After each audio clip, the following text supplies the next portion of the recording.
Hey everyone, make sure you're following us on Instagram.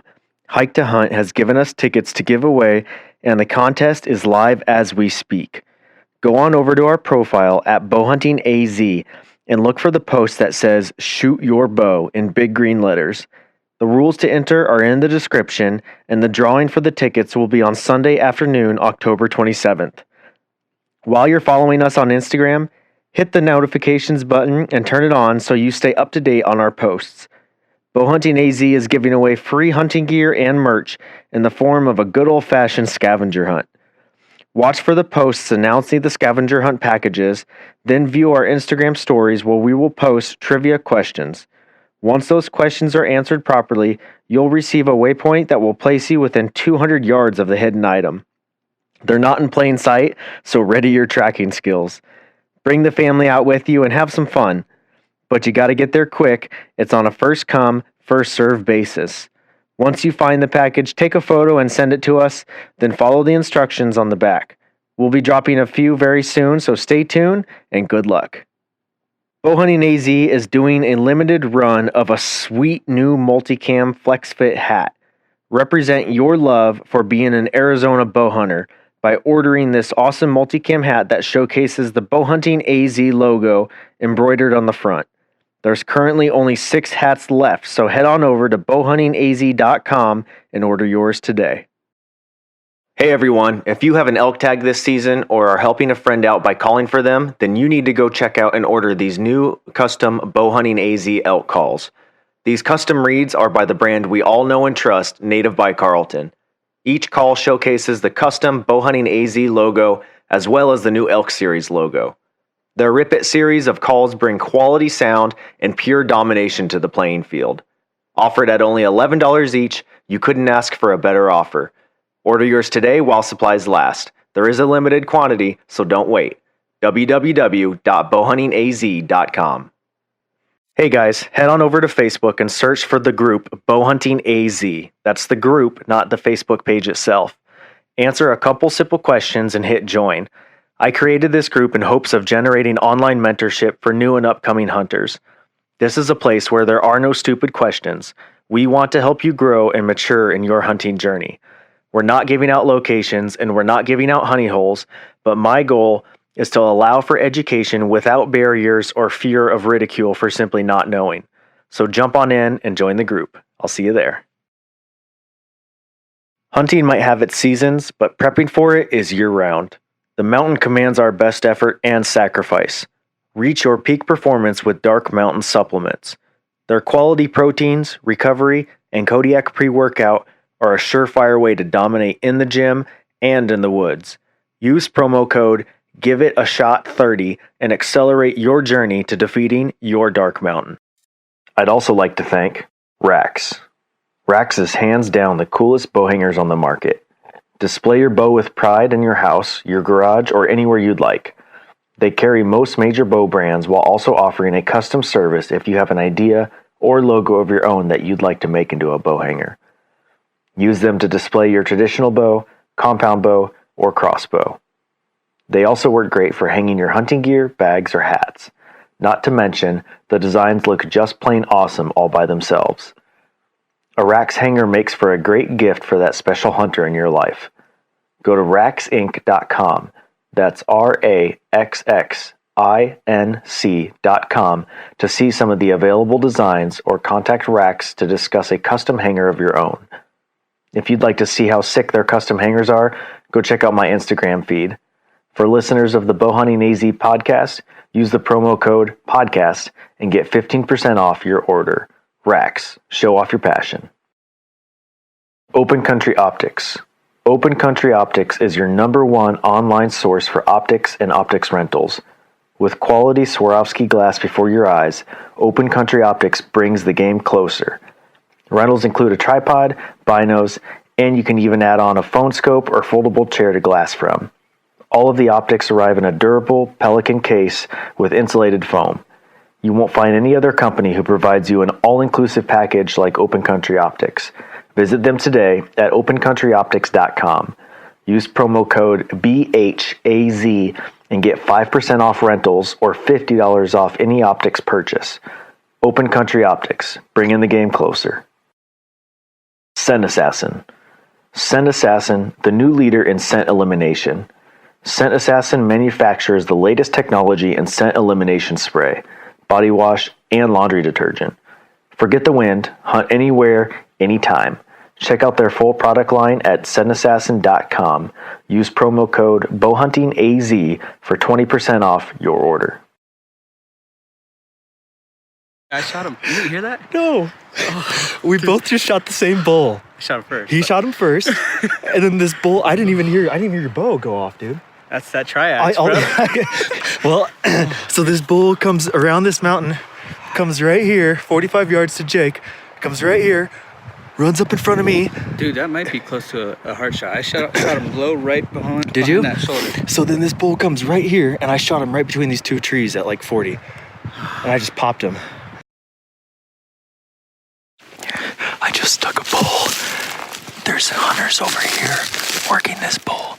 This bull has been sounding gnarly, nasty all day. They've been working him. There's a bunch of deadfalls right here. He's been going up and over them. And for whatever reason, he went up there. I think he must have turned around and came back. Started walking down this trail. Yeah, he started walking down this trail. And I'm sitting here.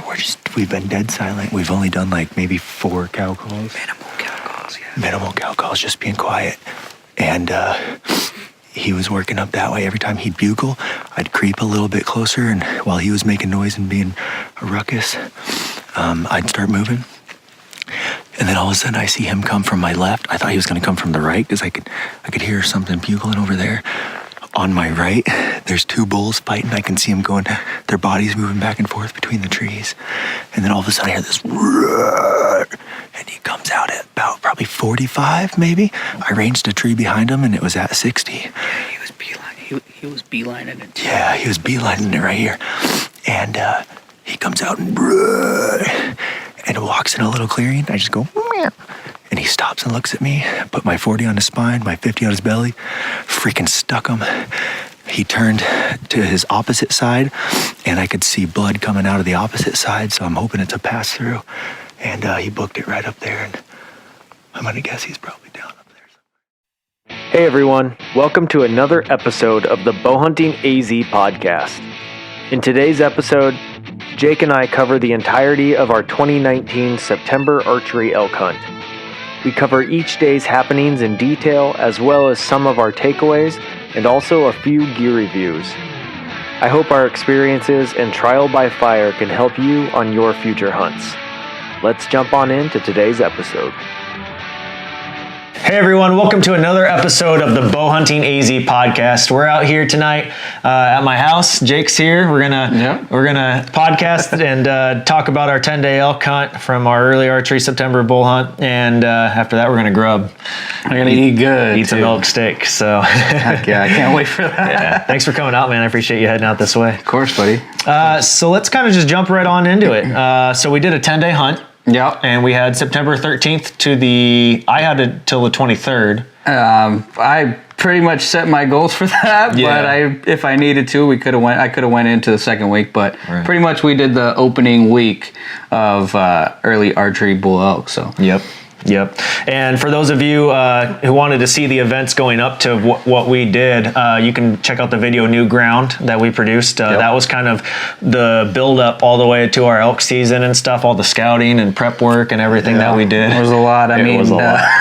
It was a lot of prep work, and but it paid off. Yeah. I was walking on eggshells with the wife after that kind of prep season there. So I think you still are. Yeah, I think I still do. I got some making up to do. So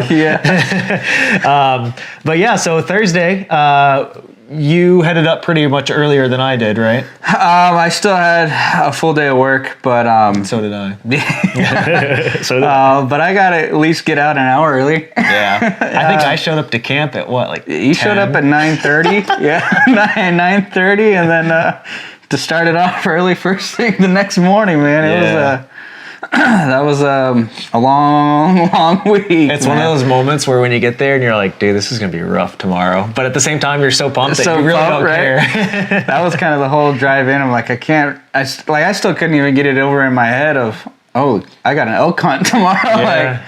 this is surreal, you know? Heck yeah. So, heck yeah. Absolutely. So yeah, we got to camp, went to bed. I think for most of the hunt, we pretty much woke up between 4:30 and 5. Was like seemed to be about the typical. Yeah, 4:35, and at some points, I guess not woke up, but we were out. We were out there already at 4:35. I think we woke more up at like 3:45, 4 o'clock. Yeah, you woke up at around 3. I woke up around 3:30, but some days where, I mean, it was very quiet. They weren't even vocal. So it was, at some points, kind of, we had to get out either super early and try and hear them when it was still dark to try and get something to go, or just try and catch them crossing in, coming in somewhere. And so it was kind of all purely luck. I mean, the moon phase kind of didn't really help us that much. No, we had a terrible moon phase for most of the hunt. Yeah. Huge props. First off, huge props to Steve Chappell. I was texting him, asking him questions and stuff and everything, and he, I guess Steve Chappell and my mom. So my mom's birthday was on the, what was it, the 18th? The day I got mine. Yeah, and she said, you're going to shoot a bull on my birthday. And she called that like months in advance. And then Steve Chappell also, I was texting him, I said, man, we're just not hearing anything. And he goes, they will fire up on the 18th. On that Wednesday. Sure as heck. On that Wednesday, they fired right up, and so it was like it was a whole new day, a whole new hunt, a whole new week. I mean, it was crazy. I've heard it in short films. I've heard it in other podcasts and stuff. It literally was like somebody flipped a switch, and the rut was on. It was cool. It was cool. But before we start getting ahead of ourselves, so Friday, day one, opening morning, we headed out to a spot that we had been prepping for quite some time. And had months, yeah. Had a lot of footage, and we're gonna be discreet about where our spots are. We're not gonna say anything, but we went to this spot. We built a wallow. Yeah. And we had built a blind as well. Yeah, so we made a makeshift blind probably about a month before our hunt to try and let things settle in and all that. And I would say it definitely showed that the blind worked, but in kind of a negative aspect, but but it worked. Yeah, so we were sitting there, got in the blind, got in our spot, we're all ready and everything. Yep. Heard a bugle rip out. Real close, too. Real close. To this day, I'm still wondering if that was what we experienced, but so we heard a bugle rip out, and lo and behold, we're sitting there. It's still, I mean, and it was still fairly dark a little bit, you know. I mean, it was probably what, 6 maybe? Yeah. 6 o'clock that morning still. Yeah. Sun was still coming up. But yeah, I'm sitting there. I'm expecting them to come in this area where we've been seeing them coming in at, you know. And so all of a sudden you're back behind me and somebody's coming up right here. There's a person right here. I'm like, dude, come on. Not even just one. Yeah, it was 2 people. Yeah. And so I ended up trying to just wait it out. We were just thinking, well, maybe they'll walk by and nothing. But so they ended up trying to work this bull. Yeah. And I mean, so basically at this spot where we're sitting, we're looking out directly at our wallow. Off to our left, there's basically a corridor that the elk can come through, and off to our right there's an even smaller like choke point that the elk can come through. Yeah. And they had to have come 1 or 2 ways, and this guy basically with these 2 guys come across and walk right across the biggest opening, the main big opening, right across it, and and they didn't have no clue we were here, nothing. Not to their fault, they didn't know. No, I mean, and it's public hunting. That's what happens, you know, and that's all you can. That's all you can do. Yep. What can you do? But and they just tried working it, and you made yourself known. Yeah, I ended up waving at this guy, and as soon as because he was doing some cow calls, and then so he was walking back to set up, and. He was nice. He was nice enough, yeah. And then as soon as he's walking back, I wave, and he goes, like, pretty much what I did when he walked in on me. So for those listening, Jake just rolled his eyes or like kind of threw his head back, like, oh boy. So But and that's all you can do. I mean, just talk with the guy, and he said he was going to work that way, and we just said, all right, well, we'll work the other way, and fair chase. That's public land hunting, you know, and so. So he went right or left. I'm sorry, he went left and kind of dropped down. He did end up spooking. We're pretty sure what was a bull because there was something. Yeah. It was definitely an elk. Something big and heavy, that's for sure. Yeah, because it crashed through the trees. I mean, it just booked it. And that was opening morning, man. I mean, it was a little disheartening, but kind of a crappy way to start off. But I mean, I kind of went into that knowing too that there's going to be pressure. Yeah. So Yep. That's what happens, though. Yep. So we hiked the rest of the morning. Found some other spots where, even in the fact of how much we did prep and scouted and all that, I mean, you still find all these new spots. Yeah. No matter what is, if you're getting out there, you're hiking, you're gonna find something new. You know what I mean? So, but there's some good areas. We found some good other beds and stuff like that too. So. Yep. That was pretty much that day. That was pretty much kind of that day, I think. We ended up just walking the rest of those areas and checking them out, and we couldn't get nothing. And once again, no vocals. Yeah. It's just when it's at that point, the rut hasn't really kicked in yet. No. It's hard to really do anything, you know. Yeah, so. Yeah, it just hasn't started yet. And it was warm. It was still warm, yeah. So this was real warm. This was the beginning of, September 13th, and it was still probably 85 during the days, 80, 85. Yeah, it's about every bit. You were working up a sweat walking around. And I was. Towards later in the morning. We both were. But, and so what we did too is the night before, I forgot to say this, on Thursday, we did a coin toss. Yep. And basically which the coin didn't even flip, which was ridiculous. I flipped this coin off my thumb, and I swear to God, that thing just stayed flat through the air. Hey, he flipped it. Yeah, and it lands on Jake's choice. So what we did is Jake got to shoot Friday, I got to shoot Saturday, Sunday, and vice, just all the way. So forth, yeah. And so it just went through, and so we were going to switch off who was the shooter every other day. The other person called. Each person had their own game plan for whatever day they wanted to do. You could do whatever you wanted that day. It was your day to do whatever. Yeah. So, yep. So going into Saturday, day 2, I called it shoulda woulda. I've kind of titled each day here, shoulda woulda. That was your day. Yep, that was my day. So we went back to our spot, and I was kind of pumped to go hit it again. We ended up kind of going pretty much where that guy was headed. Yeah. He never went all the way, I don't think. I don't know. I don't know. I mean, during that day earlier, we heard a couple different crashes off in, so he might have spooked some more elk that we thought, or what, but. Right. But yeah, so we ended up hiking further back in, and we know there's elk there, so. Yeah. Only a matter of time before something, and. But yeah, we're just hiking in, and so we figured, all right, first thing right that morning, just try and go back in there as far as we can, and then set up. Because we had heard that crash and heard it going off, so we're like, okay, there's something over there. Yeah. So we started hitting, kind of basically following this road that kind of cut through the forest, and I kind of had this feeling, I call it my elk radar going off, so I told Jake, you started calling. Yeah, so we ended up just setting up. I think you ripped a tiny bugle. I think I ripped a little, like a little satellite bugle, and then after that we heard some trees rustling, and then so that's when we ended up setting up. You got behind a little bit of a bush right there, and then all of a sudden, just popped right through, right? Yeah, that first bull popped out. I was like, all right, it's game time. Yeah, I know, man. That rush, because it was like, here's our first sighting, and I was behind that bush. That first one popped out. He was the smaller of the two. Yeah, he was a little bit smaller. Yeah, I don't know. Maybe if he was like a big spike. Big spike, yeah. Just a long, big spike, maybe. And they were at 94. I ranged about 94, and I had no shot. That bush was in my way, and they were walking right across the road. And so it was like, they're crossing this road. I can stand up and step out, but they're going to see movement and book it. Yeah, and I'm like thinking, what's my play here? Like, what options do I have?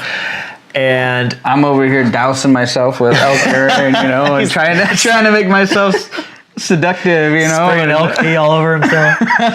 Count calling a little bit. Yep. Trying to get some type of attention to lure him in or something. And you were keeping their attention. They weren't budging. Like he walked out the first one, and he just stood there. They did stay there. He stayed enough to stop them, but nothing to get them to come in. And that might have just been the fact that they're just young satellite or young spike. So, yep. And so, what was the most frustrating thing too is I bought one of these Ultimate Predator decoys, and I had it. You left yours at that's right. I left the trailer. I had mine in my pack. You're like, oh, I wish I had my Predator decoy. Yep. I'm like, oh, I got mine in my backpack. at that moment, though, when they were standing there, I mean, I couldn't have walked over to you and got it. I couldn't have even snuck over because you were stuck right in the middle. I was kind of behind a tree, right in the middle at this end of the road right here, and there's a tree, and like an island end of the tree, road, you know, this island tree, and. And you would have been blown right out. So, and so the second one stepped out. He was bigger. I think he was like a 4x4. I would say he was probably at least a 3x3 point or 4x4. Yeah. Mm-hmm. Yep.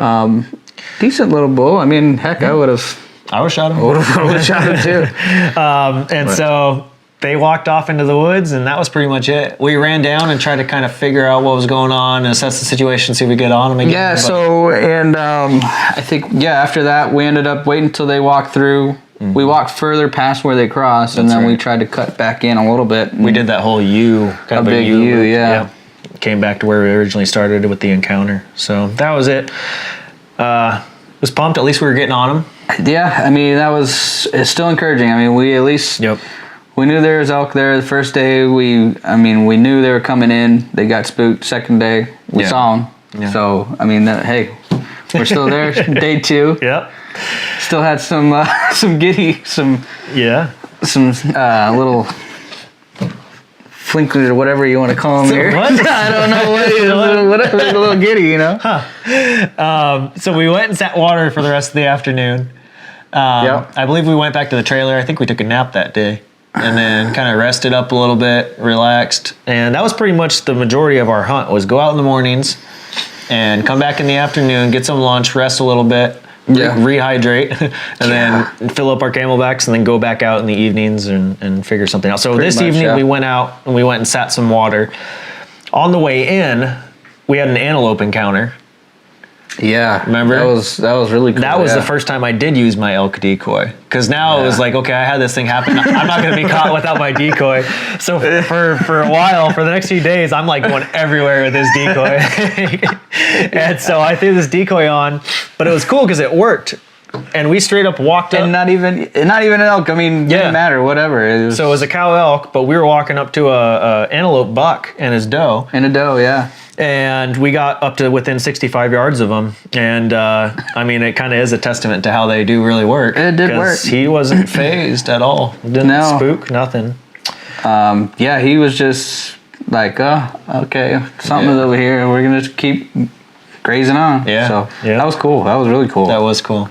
That was cool. And that was pretty much it for that day. Yeah. Sat that water. Watched those squirrels. Huge mule deer. That's all we did. Through. We had the buck. Two of them. Two bucks, yeah. That's right, to our left. That was a tempting day, man. Yeah. He was a 4x4. 4x4 and a 3x3. Yep. A young 3x3. Yeah, but he was still... Like, his body was small. They were real skinny, but he had some antlers. He did. He did. I forgot about that, man. And then a couple of squirrels, and that was pretty much it. Yeah, them dang squirrels, man. Yeah. So many times these stupid little squirrels sound like the biggest thing walking through the woods, especially when you're at that point where you're wanting something to pop out. You're like thinking, all right, anytime something's gonna come up. And dang squirrel, man, come on. And so that was it. We ended up hiking out in the dark. Yeah, day 2. Yeah, day 2 done. Sunday, day 3. We decided hunting in the junipers. Yeah. Yeah, so we were in pines the first couple days. Now we decided to drop low. Well, we couldn't get nothing going. Yep. Let's figure out. We know where there's some other elk. So we were like, okay, we'll hit the lower side of our hunting unit, and encountered massive pressure. Massive pressure. A lot of pressure. We pulled into the gate that accesses our spot, and there's freaking 5 cars. There's at least 4 or 5 cars already parked there.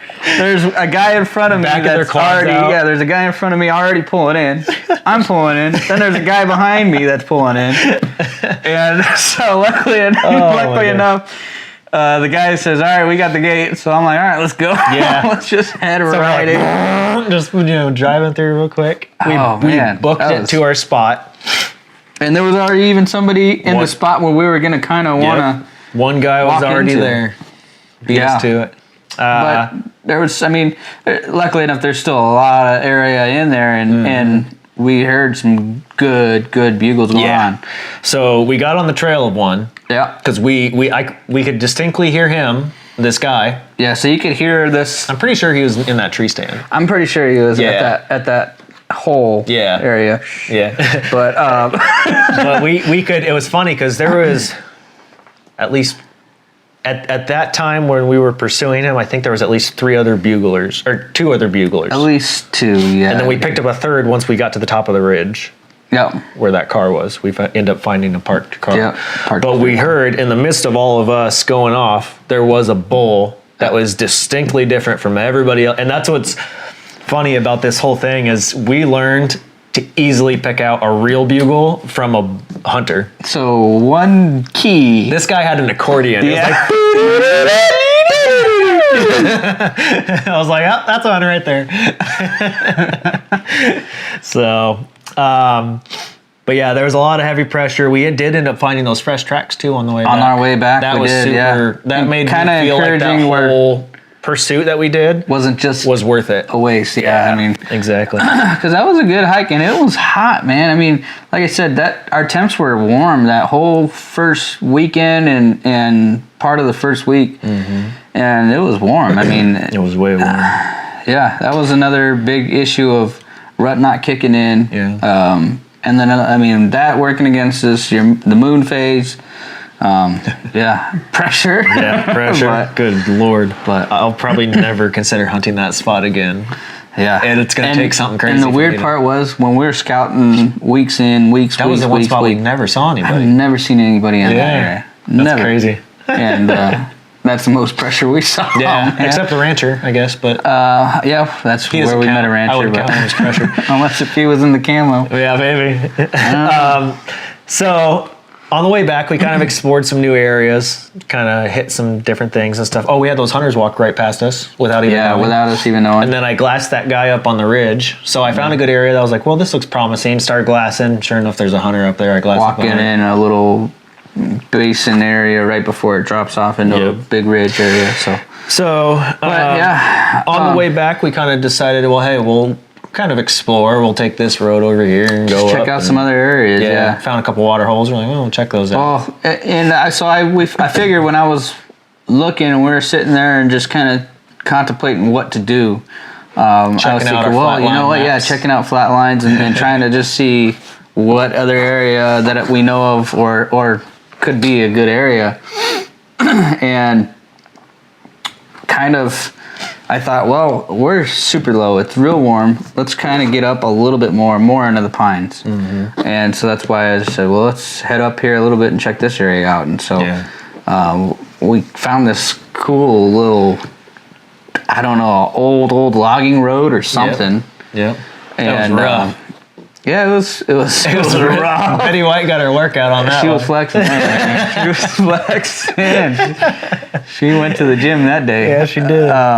But no, on our way back, we found this really, really cool little road that kind of came in between these two hillsides. Yeah, that was sick. And green everywhere. Everything was super green. So while we're in there, we had 4 big toms. Turkeys crossed right in front of us. And so you were saying when we got out of the Jeep, we had some PB&J sandwiches or something. Yeah. And you're like, I heard something over there. Yeah. I heard something. And when we that parked, might have been the turkeys. Maybe. And when we parked too, it was like we sat right on a game trail.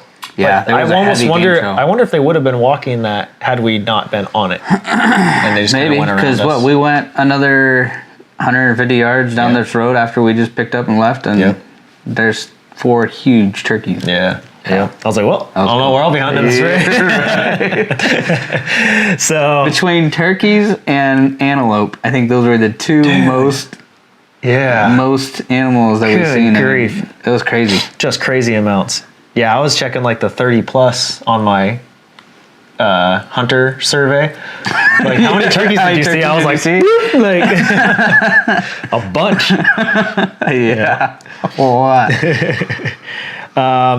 So then we ended up going back to camp for the afternoon. Yep. We did rest that day, took a nap.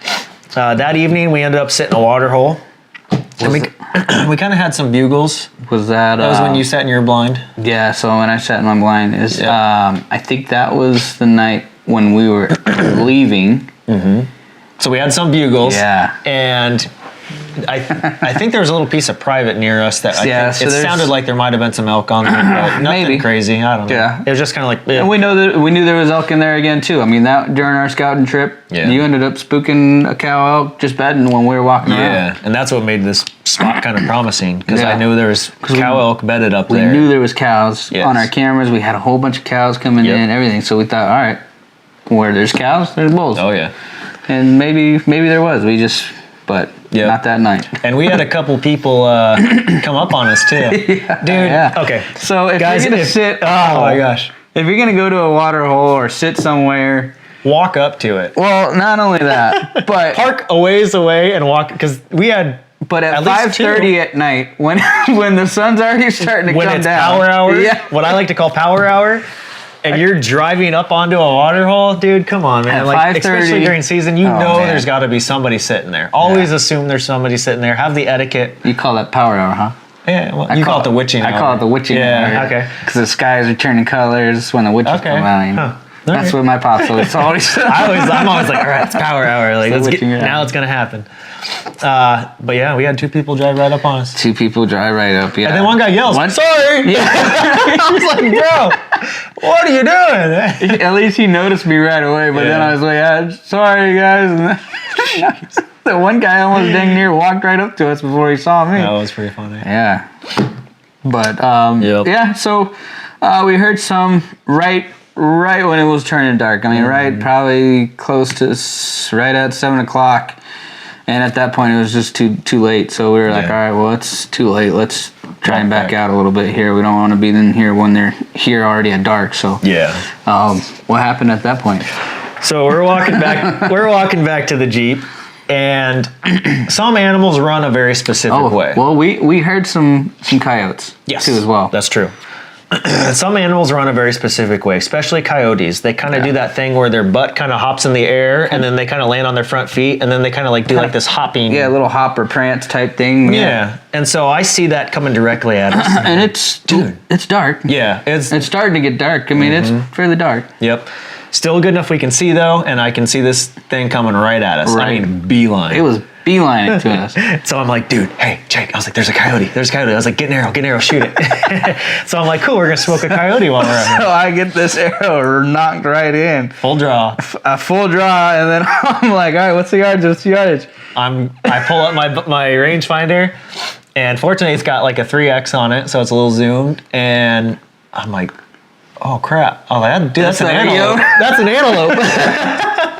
This antelope comes right into us. What? Probably 52 yards. Yeah, maybe? 52 yards came right up to us. 52 yards, and just stared right at us, and there was like no fear at all. I was like, holy cow. That was the coming craziest right to us. thing. Yeah, and even when he stood there and kind of realized there was something standing there, he still didn't spook. Yeah. He didn't spook until we started like walking towards him. Until we started to maybe walk up to him a little bit, and then the loudest snort. So mule deer will do blow or what? I don't know. Yeah. Mule deer will do like a, and you'll hear it, you know. Yep. But this was like almost sounded like when somebody like, if you got like a pressurized tank with high PSI and you pull like a hose out of it, it goes. Psh, that's what it sounded like. It just reverberated. Pretty loud, yeah. It was pretty loud. That was just crazy. Huh. So, but that was really cool. I mean, that was an neat. antelope walked up right to charging us. I'm starting to think some of these other hunters are crazy, man. They're like, antelope are so hard to get near. It's like, dude, we've had 2 encounters already, and one charged us pretty much. So we need to get in an antelope tag. I need to put an antelope tag in. That and turkey, man, that was the most animals we saw. That was crazy. Yeah. And that was, I mean, some of those animals were big bucks, man. And that one that right there was pretty big. Yeah. He's decent size for sure. That was pretty cool. So day 4, Monday, I called it peed the bed. I did not pee my pants. Yeah, no. well, come on. We'll tell the truth. So we had basically no action that morning, just nothing. Yeah. We hiked several mountaintops, and we kind of hiked 2/3 of the way up, and then decided to walk the circumference of this mountain. And we ended up finding fresh bedding. And what was cool was that it had a puddle of fresh pee. Like they had to have just been there that night morning, for sure. and even walking in, it was kind of the same, close to the same area where we saw those two bulls that second day. Yep. Cross in that area where 94 yards area. But yeah, so I mean, like I said, we knew they were in there. Yep. Just trying to make a play. Absolutely. And so basically, the bedding area that we found was north-facing slope.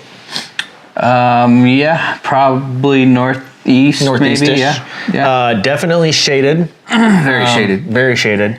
And it wouldn't have been any sunlight in there until in the evening. It probably could have shown through from under the canopy a little bit because of that westerly setting. But they bedded pretty much right under the trees, and what was cool was that you could literally see the spot where they had laid down. It was kind of rubbed out a little bit, and the fresh pile of pee, the poop that was there, that was definitely fresh.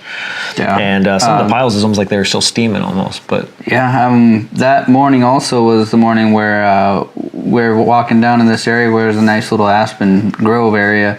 And thought we might have heard something walking in a little bit, but and then we ended up walking up further. I saw a huge mountain lion track. Up there. I was kind of near the same area where we found my dead head too. So maybe that was good spot. Yeah, it could have been a lion kill. Yeah, I don't know, but we ended up finding some nice beds, poop. Yeah, there was a lot of action up there that morning. As far as like sign action, I should say. Yeah. We found a lot of rubs that day too. Remember how many rubs we found? Yeah, we found a lot of rubs. That was pretty nice. Same thing. I mean, that was just a whole bunch of new grounds that we covered. Some areas where during our scouting trips, we're like, all right, well, let's go check this area out. We never had the chance to do it, you know? Yeah, exactly. And then went back to the trailer and then set up for the afternoon. And that afternoon, there was an area that the year before I was checking out for my over-the-counter deer, and I was doing that and set up some cameras up there that year, and so I figured let's go check that area out, and I knew there was elk over there, and it was a no vehicle access kind of area, so we ended up getting to that point and then walking in a little bit and then checking out these different areas. And then on our way back, it was probably maybe right around 6 o'clock. Yeah, I was gonna say close to that magic time. 6 o'clock, yeah, that witching hour. Yeah, hour. Yeah, we were coming in this area, and I kept telling you, I was like, God, this is an area where I've seen elk in here. Yeah, I've seen them before. I remember you saying that. Yeah, kept saying that. You're like, this meadow right over here. This meadow right over here. Right here. Every time I've seen them, I was like, they're gonna be in here, and sure as heck, there was elk in there. It was a decent little herd in there. We knew there was some bull, at least. I saw one bull. Yeah. And so I was like, all right, grab your stuff, let's go, and get out, and then I'll keep driving. Yeah. And I don't know what happened with you, but well, so you dropped me off, and then you kind of drove up, kind of up and around out of sight, basically, and so threw on my stalker decoy. Yeah, I figured you were gonna go up there and try and make a little bit of a move. So I figured, all right, I'll head all the way out. And I was looking at flatlines at that point, trying to see, right, where is this area? And there was a little bit of a draw out where this pocket was. Yeah. And it drew out into a huge meadow. So I was thinking, all right, let me go to the edge of this road, and then I will walk out and go to the edge of that draw before it gets to that huge meadow. Right. And at that point, it started getting a little bit dark, and I was like, I probably better go back and check up on Steven. Make sure he's still there. Yeah. So while you were doing that, basically, I put a stalk, not on the cows, but just kind of up to their position and everything, and was walking through with the stalker decoy, and they ended up fading kind of into the tree line. Yeah. And I could kind of see them go up in there. But I was cow calling, and I didn't have my bugle tube or anything like that, but I was cow calling, and I was still getting a bugle ripped off by a bull that was just up a little bit in the way, kind of the way there. Yeah, and so that's when I was coming back already, and you were like, all right, well, let's go check this out. Yeah. And so I ended up picking you up. We ended up trying to cut them off a little bit, but by that point, it was dark. You know? I mean, couldn't see anything. that was kind of the factor of where we were like, all right, well, we know there's elk in here now. Yep. And that night, more or less, because we know there's elk in these areas, and just hasn't played out in our favor at that point. And and you keep getting back at the trailer, or you keep getting back at your camp, and you kind of think, what do I do now? What do I do now? Yeah. You know, we tried this. You give it the college try at this area. You've tried, you know, and so you keep thinking, and then so that point we're just like, well, I know they're there. Let's go check out this area. And then before that, we ended up just that next day, right, going over in that same area, kind of, and letting some bugles and cow calls out, and that's when we ended up seeing some other things. So So that was Tuesday morning. I called it Jake's Long Stalk. And so we went out there.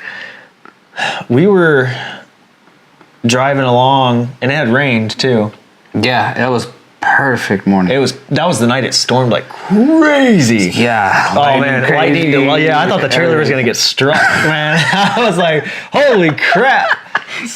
That or a tree was gonna fall on it, because dude, it just came down. Oh jeez. But it was cool. It worked out really well in our favor, actually, because stalking after that storm, I could walk almost. I felt like silent walking through the forest. All the pine needles were wet and everything. No crunch. It was just like I was so quiet. But so we ended up spotting a spike. Well, and a cow and a calf. So leading up to that, actually. Oh yeah, sorry. We, like I said, we ended up knowing, all right, a certain area where there was elk. So we ended up getting out, and we're like, all right, well, let's check out these different areas. Yeah. And so we're just gonna kind of locate bugles and try and locate these elk early in the morning. And that was when we let out a cow call, I think is all it was. And then all of a sudden, we're walking in, and here comes a calf just running right past us. Yep. That was cool. Yeah, that was pretty cool. And so at that point, we're just like, well, let's follow the calf. That's going to lead us somewhere. It's going to take us to something, a group. Yeah, and that's when we ended up finding those that spike and a couple cows. And perfect environment to make a stock. And how close do you think you ended up getting, man? So Jake was after this spike, and there was a cow and a calf they were all kind of feeding. They're all grazing within close proximity of each other. Yeah, keeping that herd mentality and everything. And you were so I was constantly like 60 or 70 yards in front of me. Yeah, I was kind of letting you have your distance. I didn't want to blow the stock for you, and I was just letting you do your thing and following pretty much. Yeah, and so when I was walking in, I knew where there was the proximity of where the elk were, and so I wanted to try and kind of cut them before. And so I ended up getting a little bit further in and cut off what I thought more or less the herd, but they were still a little bit further in, up forward, but and got behind this big tree. And then I saw you coming behind me too as well. And I seen one spike way further in the distance, and so I saw these other two elk walking real close, and I didn't see the heads though, so I only saw the body. And I'm looking over around this tree, and they're about probably 26 yards away from me. And I had just every clean shot behind the shoulder, but I didn't know and it was a big bodied elk. I just didn't know what it was. And so I look back at you, and you're going like this, trying to right there, the antler sign. I was like, oh, so that's a bull, and then because you went like this right here, and I'm like, all right, that's probably a bull. And so I was about ready to pull back, and then I don't know what happened in my head, but I just thought, I was like, I probably better make sure.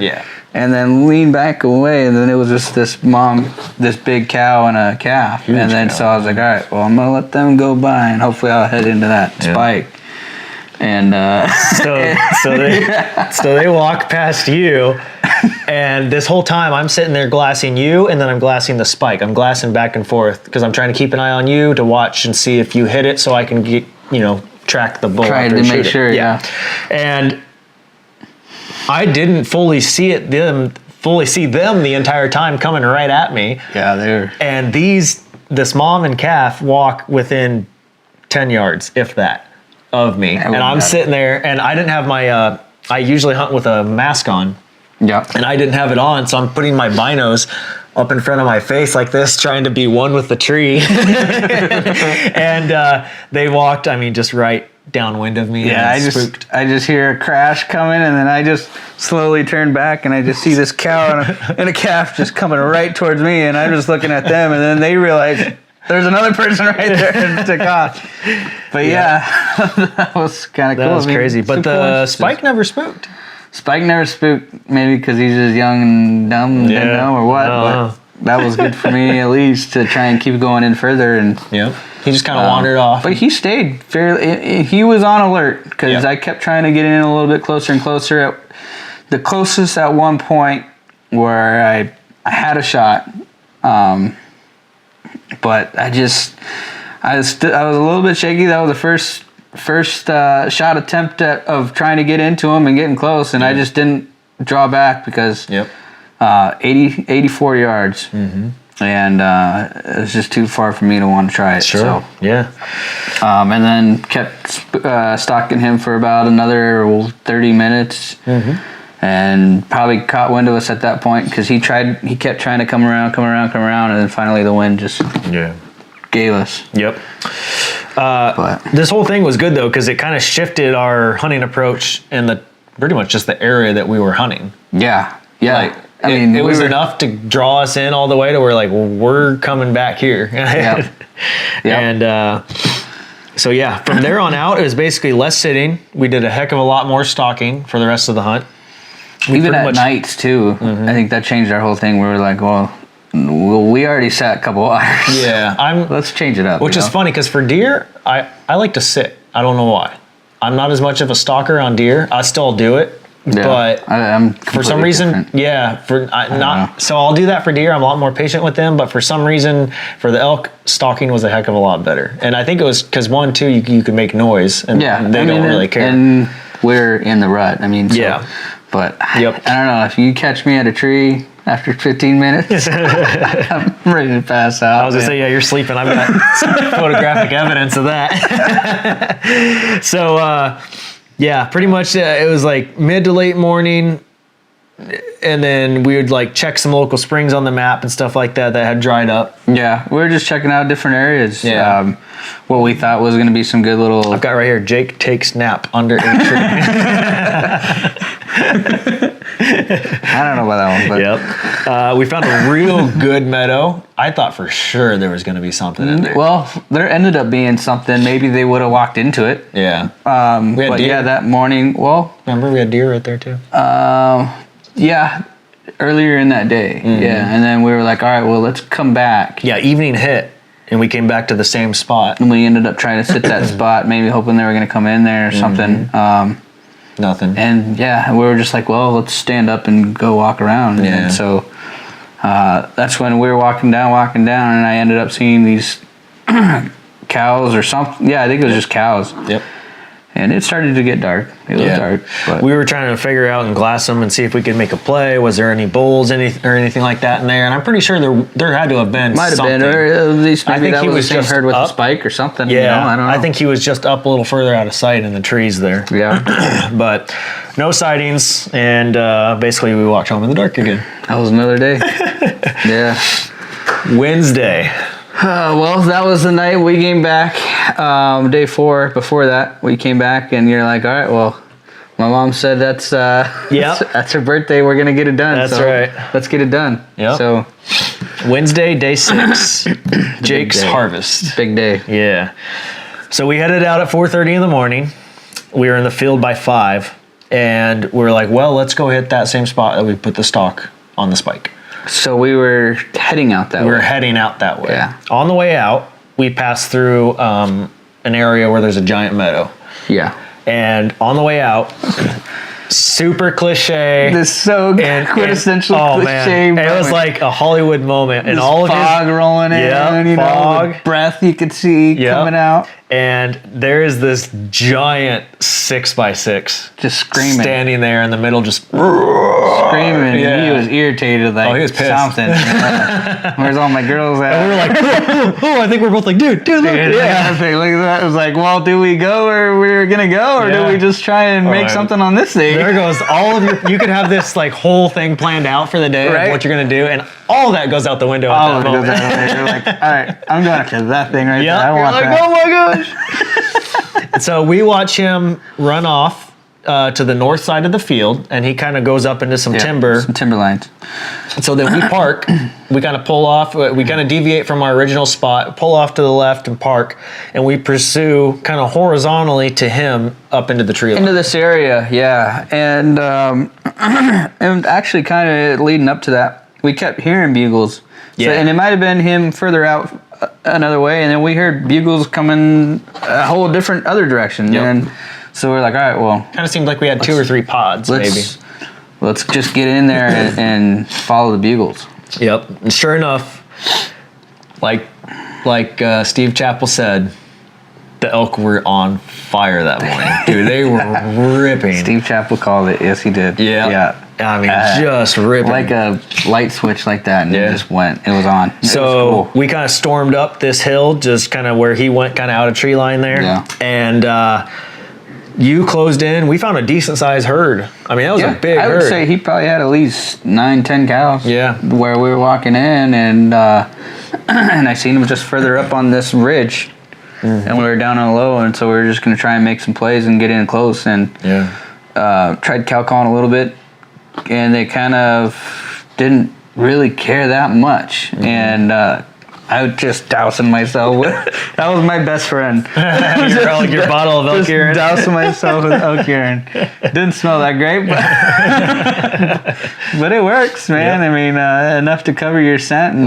And walking up, and I walk up into this ridge, and I see this bull elk, and I'm thinking, holy cow, this thing's huge. He was big. I never saw his antlers, but his body was huge. He was big. And so I saw him, and he was just running these cows back and forth up this ridge. I thought they spooked at first. Yeah. When that thing was going, because they were like, and this was weird, because usually when they spook, they'll just book it and they're gone. But this was like a swirling, like he was going, they were moving this way, and then they were coming back, and then they were going back. Yeah, he was like, going this way, and then I was like, oh shoot, he's going out. But then there was still cows over here, and like, all right, I'm gonna get up a little closer. And at that point, I thought he was gonna go, and I ranged him, and he was at about 84, 87 yards, somewhere right around there, and I can't remember it, but and so I just tried getting in any closer and closer, and then my bad. And then you ended up just giving like a little bugle, hey, I'm here. Yeah, and I ripped one. Like fight or flight, you know. Yeah. And he did not want to fight. I figured, heck, we're this close. Said if I rip one now, he's gonna be pissed that there's a bull. He's gonna either come in and charge, or yep. Or I'm a little sissy girl. He was a little sissy girl. He didn't want nothing to do with it. So that was game one after that. Yeah. That was a chase after that one. That was. We were humping these mountain sides. I mean, we were chasing them. Yep. And no water. Oh, that's right. You didn't have. I didn't have my water pack on me or nothing. That sucked. You didn't even have your bow on you. Nope. It was just me with my bow at that point. And we were chasing. We kept coming in the bunch of signs. We kept hearing them. We also got on those 2 spikes, remember? Yeah, we ended up catching these 2 spikes. So we found their trail, because they left, I mean, there was enough elk that they were leaving a blatant trail through the forest. Yeah, it was, and we were just following their footsteps, and we're like, we'll see if we can catch up to them, maybe pinch them off again. The bugle worked to a certain degree. When you would bugle, he would bugle back. Yeah, he would always respond. He was like, that guy's on me, I'm going.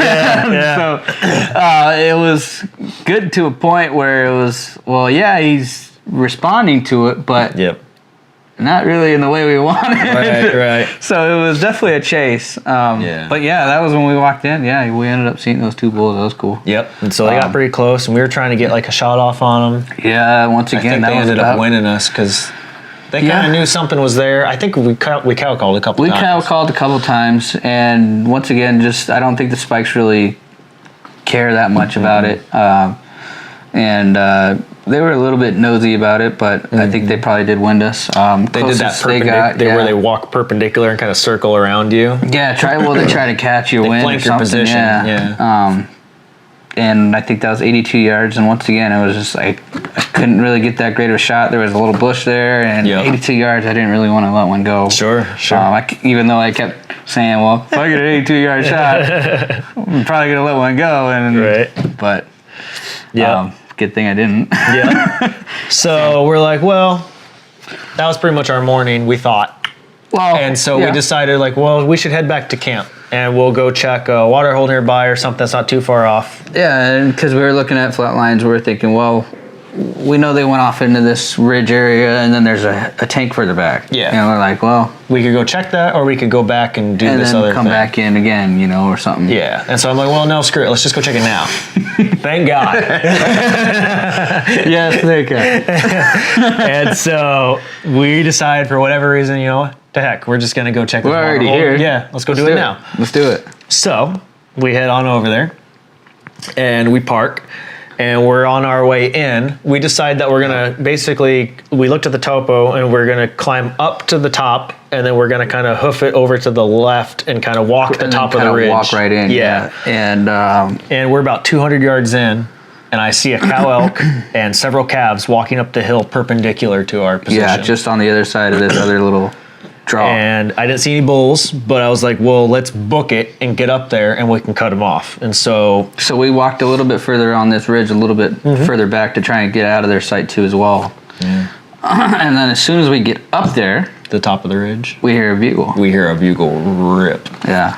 Frank the tank. And then so just like Frank was tanking. Slowly and so in my head I was like, he's further this way, but you were walking this way, and I was like, I'm gonna drop down. So I was walking towards the outer side of the ridge where it seems like cow and calves were walking up. So it seems like you were probably gonna try and catch in between. Yeah. Because you were walking kind of backwards a little bit.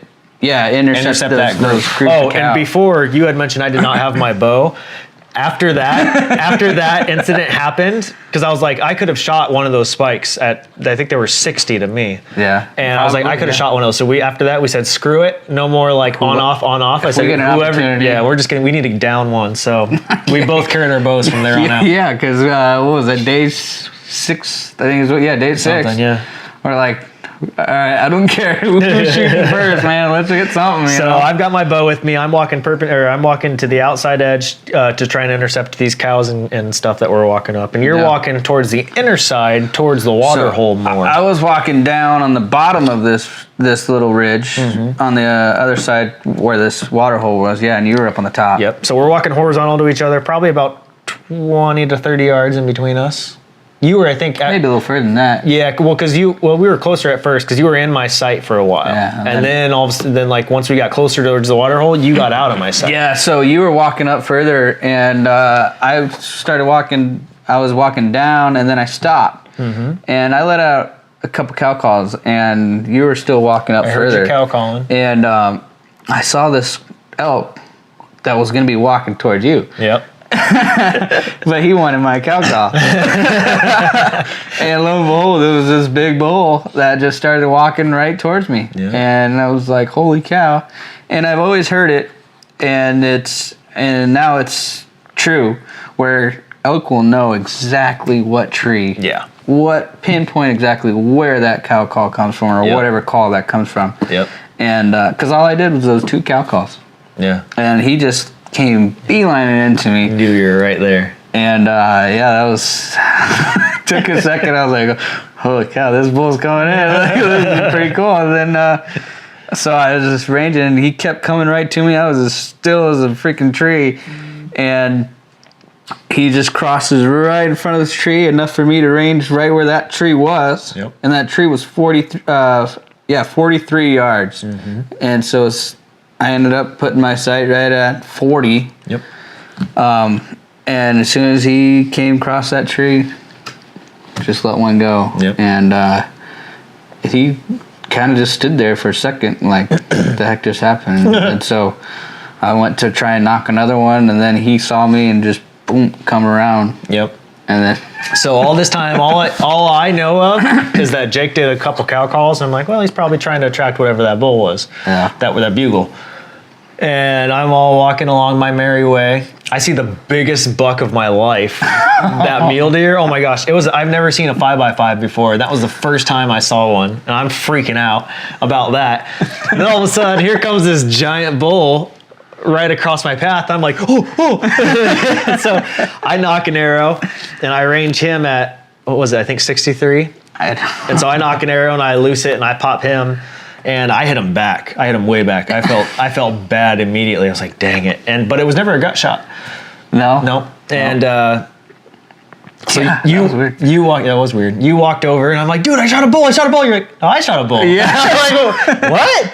You're like, dude, no, I popped him. I shot him back I there at waited a 43. second, and then I was like, all right, I'm gonna run up here and tell Steven. I was like, I just shot a bull. I just shot this bull. I just shot a bull. Yeah. So that was a pretty cool experience. That was cool. Kind of our first encounter and the first time we ever touched a bull. We double tapped him. Yeah. And so That was just the start. yeah. So I watch him kind of run off. He kind of drops down in elevation of this mountain. I watch him run into the tree line and past some reeds and stuff. And you felt pretty good initially about your shot. You're like, I hit him kind of far back. But you're like, I think I got him pretty good. So yeah, I felt fairly confident, and I'm not gonna lie, I could see your confidence waning the more that we kind of thought. yeah, and I felt a little bit confident, but at the same time, I knew it was a little bit low. But I figured as long as I'm not in the shoulder, Yeah. or in the hind or anything like that, if I'm centered, I'm probably gonna hit something right there, Yeah. you know. And so I kept thinking to myself, I was thinking, well, it was very centered, but it was a little bit low. Yeah.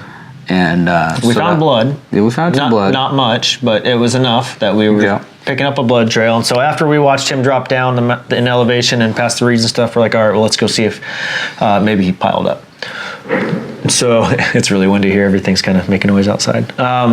So we started trailing him and everything, and we followed the blood trail for a little while, and then it kind of just disappeared.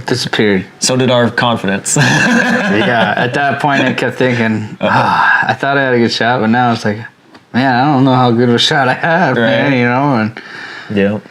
yeah, that was, it starts getting more and more scary at that point of, all right, well, now I better find this bull. Right. You know? And Yeah. So, blood trail was minimal, and it just went cold. And so we're kind of walking where we think he might go. yeah, at that point we kind of just decided, well, let's just walk this area and look, and all of a sudden I'm listening. all of a sudden Siri's listening. That's creepy. All of a sudden, we spot the bull standing just off at the distance a little bit, and he's kind of standing not against, but right up, tuckered underneath some tree trunks, basically, like a grouping of trees. Yeah.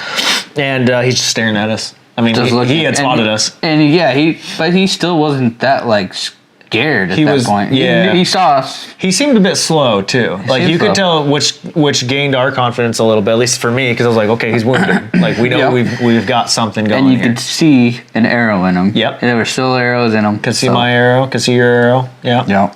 And so that was still reassuring again, you know. Could see blood hanging off of him. There was blood all in his belly. You could see him bleeding on his belly there. So that was reassuring, but still, the point was, until I get my hands on my bull here, it's like, And so he ended up kind of wandering off at a real slow pace. He was just, and so we were just like, well, let's leave him a little bit here, and let him go where he's gonna go. Yep. And so that's when we ended up just deciding to sit and wait and I found a shed. Yeah. What, you think that was a shed for that big mule deer, you think? Man, I don't know. That was a nice shed, that too. was a nice shed for sure. If But this so-called mule deer that you saw...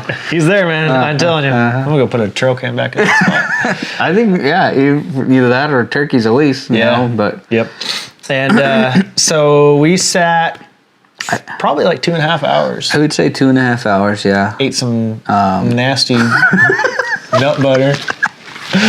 Oh my gosh. That was horrible. Yeah, we were sitting there and you were like, I was like, I'm getting hungry. I was getting so hungry. I was getting hangry. It's like, what do we got to eat? And I didn't have anything in my pack. All I had was that nut butter thing. And I think you're like, oh, well, I have some granola in my car. I had some granola in my pack, yeah. And for disclaimer, if you ever think like you're at the general store or whatever on a hunt and you're like, oh, I shouldn't really buy this, but you feel an impulse to buy it. Just buy it. Because thank God I had no snacks in my pack and I was starving and I lift the seat up and there's a bag of Chex Mix. I was like, oh yay!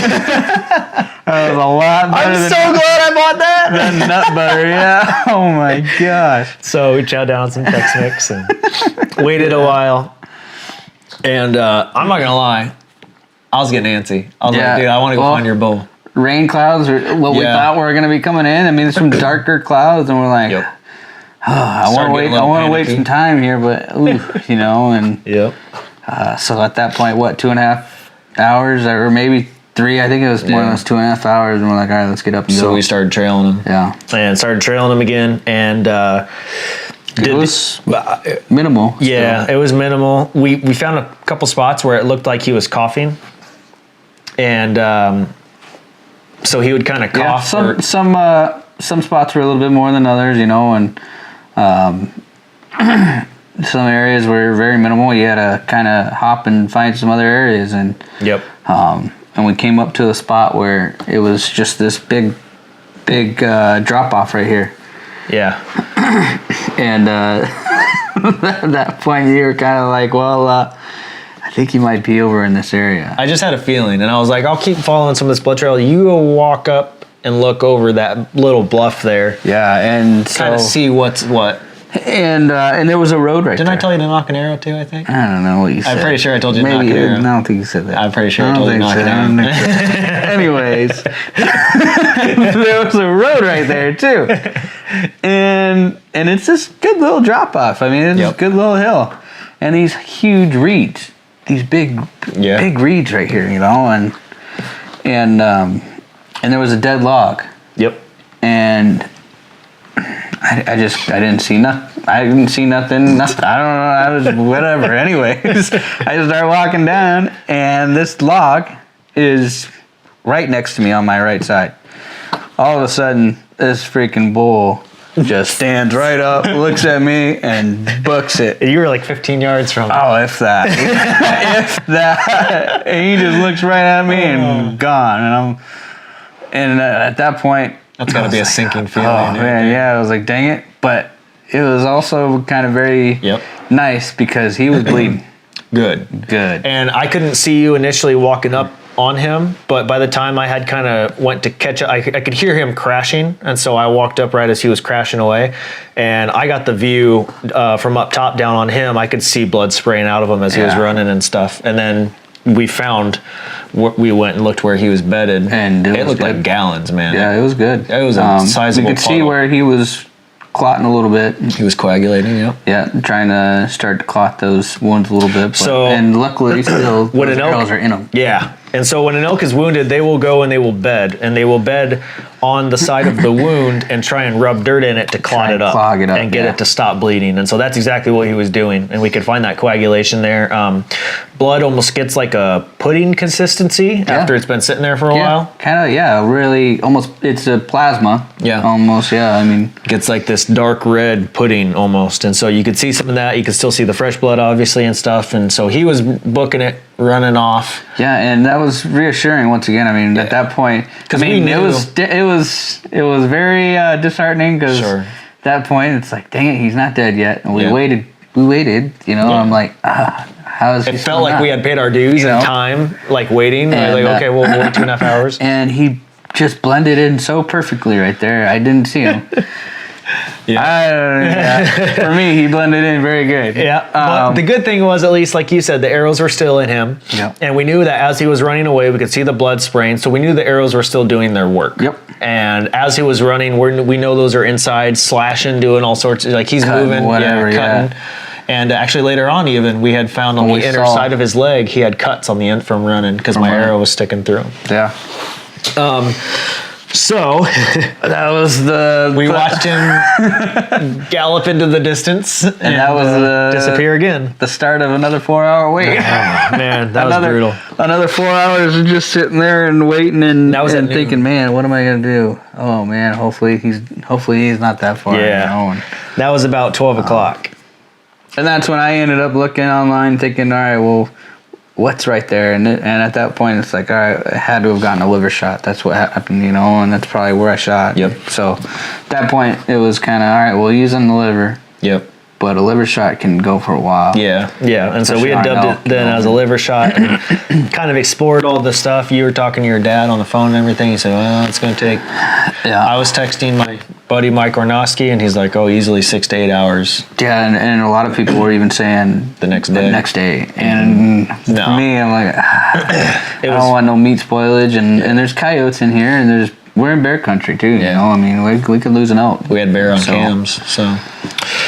Yep. So I was kind of dead set, and even if it came to the point, maybe even getting somebody with some dogs or something, Yeah, we had looked up some dog information and stuff and was trying to even call. You were talking to the guy, actually. Yeah, I tried to get a hold of him, left a message, and then later on he asked me if I still needed him, But yeah, so while we were sitting there waiting for a while along the side of the road, and you told me to go get the Jeep. Yeah. Yeah, we hadn't had lunch yet, so I took the Jeep, went back to camp. I was starving. I made sandwiches that you ate. Yeah, I was starving, man. So yeah, at that point we're like, "Whoa, we're gonna be sitting here for another 4 hours." Yeah, might as well go back to camp. Head back to the trailer. Yeah, went back to camp. You did a killer job on getting things ready too, man. Thanks. Yeah, getting all the ice, all that, everything getting set. That was awesome. Yeah, went back to the store, said, I need 10 bags of ice. She's like, I got your elk, huh? I was like, yeah, we got one. Did you tell her you got your elk, or did you tell her? No, I said my buddy shot one. And so yeah, I got a bunch of ice, got all the coolers prepped and everything, went back, made some sandwiches, got us some more water. Yeah. Grabbed my kill kit. We'll talk about the kill kit later. That's awesome too. We'll break that down. Yeah. But yeah, and so then we headed back. Also, I explored. Remember, I drove down the road? Yeah, before that, I think I was telling you, I was like, well, maybe you should go down to the meadow first. Yeah. Because there was another meadow on this area just outside of where he might have gone. Mm-hmm. And so at that point, I was like, all right, let's go check that meadow before he walks out there or something, Yeah. And I half expected to drive out that road and see him either piled up out there or walking off through. Or walking through the tree line or something, yeah. So I drove this road, and I drove right up to a ranch, and so there's private property there. And I see a sign on it that there was an event going on. And so I took a picture of the sign because it had a phone number. It said, if you're trying to enter the gate, call this number, and somebody will come up to the gate and let you in. And I thought, well, that's perfect. So I took a picture of the phone number, and I'm like, that way if he runs on the ranch, we have somebody to call. Yeah. So then I'm leaving, lo and behold, I think it was the ranch owner's son pulled up, and I started talking to him. He's like, hey, what are you doing? And I was like, well, we shot a bull. I think you might have gone on your ranch. He's like, well, here's my cell number. Call me. He's like, I want to make sure you get your bull. Yeah. And real nice dude. Nice. So gave me his personal number and stuff and said, call me if you can't find it. We'll let you on the ranch. And he's like, you go wherever you need to. Yeah, I think he even said if you want to, you can hunt here too as well. Yep. That was super cool. Yeah, super cool. I met some people while you were out. Yep. Stopped by and asked if we were doing okay, and because you were sitting right on the road. There, yeah. Or just laying, kicking back and stuff. Yeah, some ants started getting me, and but just a waiting game at that point, and it was very dreadful wait game. It was. That was painstaking few hours for sure. After that, you came back. We had some sandwiches and decided, all right, let's go. Let's get it in. Yep. I think it was about 4:30 when we decided to kick off. 4:30-ish, or right around there, 4:35, something like that. Yeah. So we started blood trailing, and we were basically like leapfrogging. Yeah, I mean, and where I saw the last part of where that elk was, and then he kind of bootlegged a little bit. We had good trail up to that point, and then it kind of got scarce again. And we're like, all right, dang. It would get real good for a while.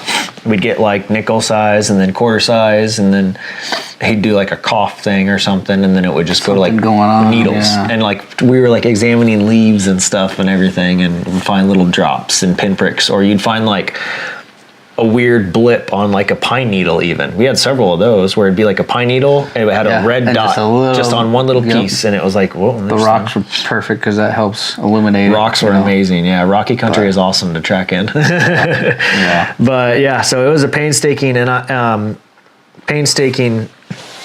track, basically. And so finally I said, you know what? I'll keep walking this blood trail because this is going to take us forever. I said, why don't you just go on up ahead and just wander? I said, just go up and look and see if, because he's going to be on the other side of one of these and little hills before the meadow. And so my thought was, initially, there's this little big ridge, and then it kind of peninsulas out, and so you have these hillsides all the way around. And so my thought was just to head all the way to the edge of that ridge and look in there, and then kind of walk back on each side, looking on each side of these hillsides. Yeah. And I walked all the way back to this edge of this ridge, and I'm looking over on this right side, not seeing nothing. Then I start to walk over to the left, and didn't really see nothing, and so I was about to start to walk back, and then I saw these antlers just twist. And he was in these reeds again, like these reeds where it's like, I would have never saw this out, unless if he just twisted his antlers. Yep. And I was way more cautious this time because it was like, I'm not gonna come up to this side of this bluff and 10 yards again. You fooled me once, you're not gonna get me again. And so yeah, he ended up. He was probably maybe 50 yards, and so he was just sitting there laying down. And you could tell he was done. He was beat, he was tired.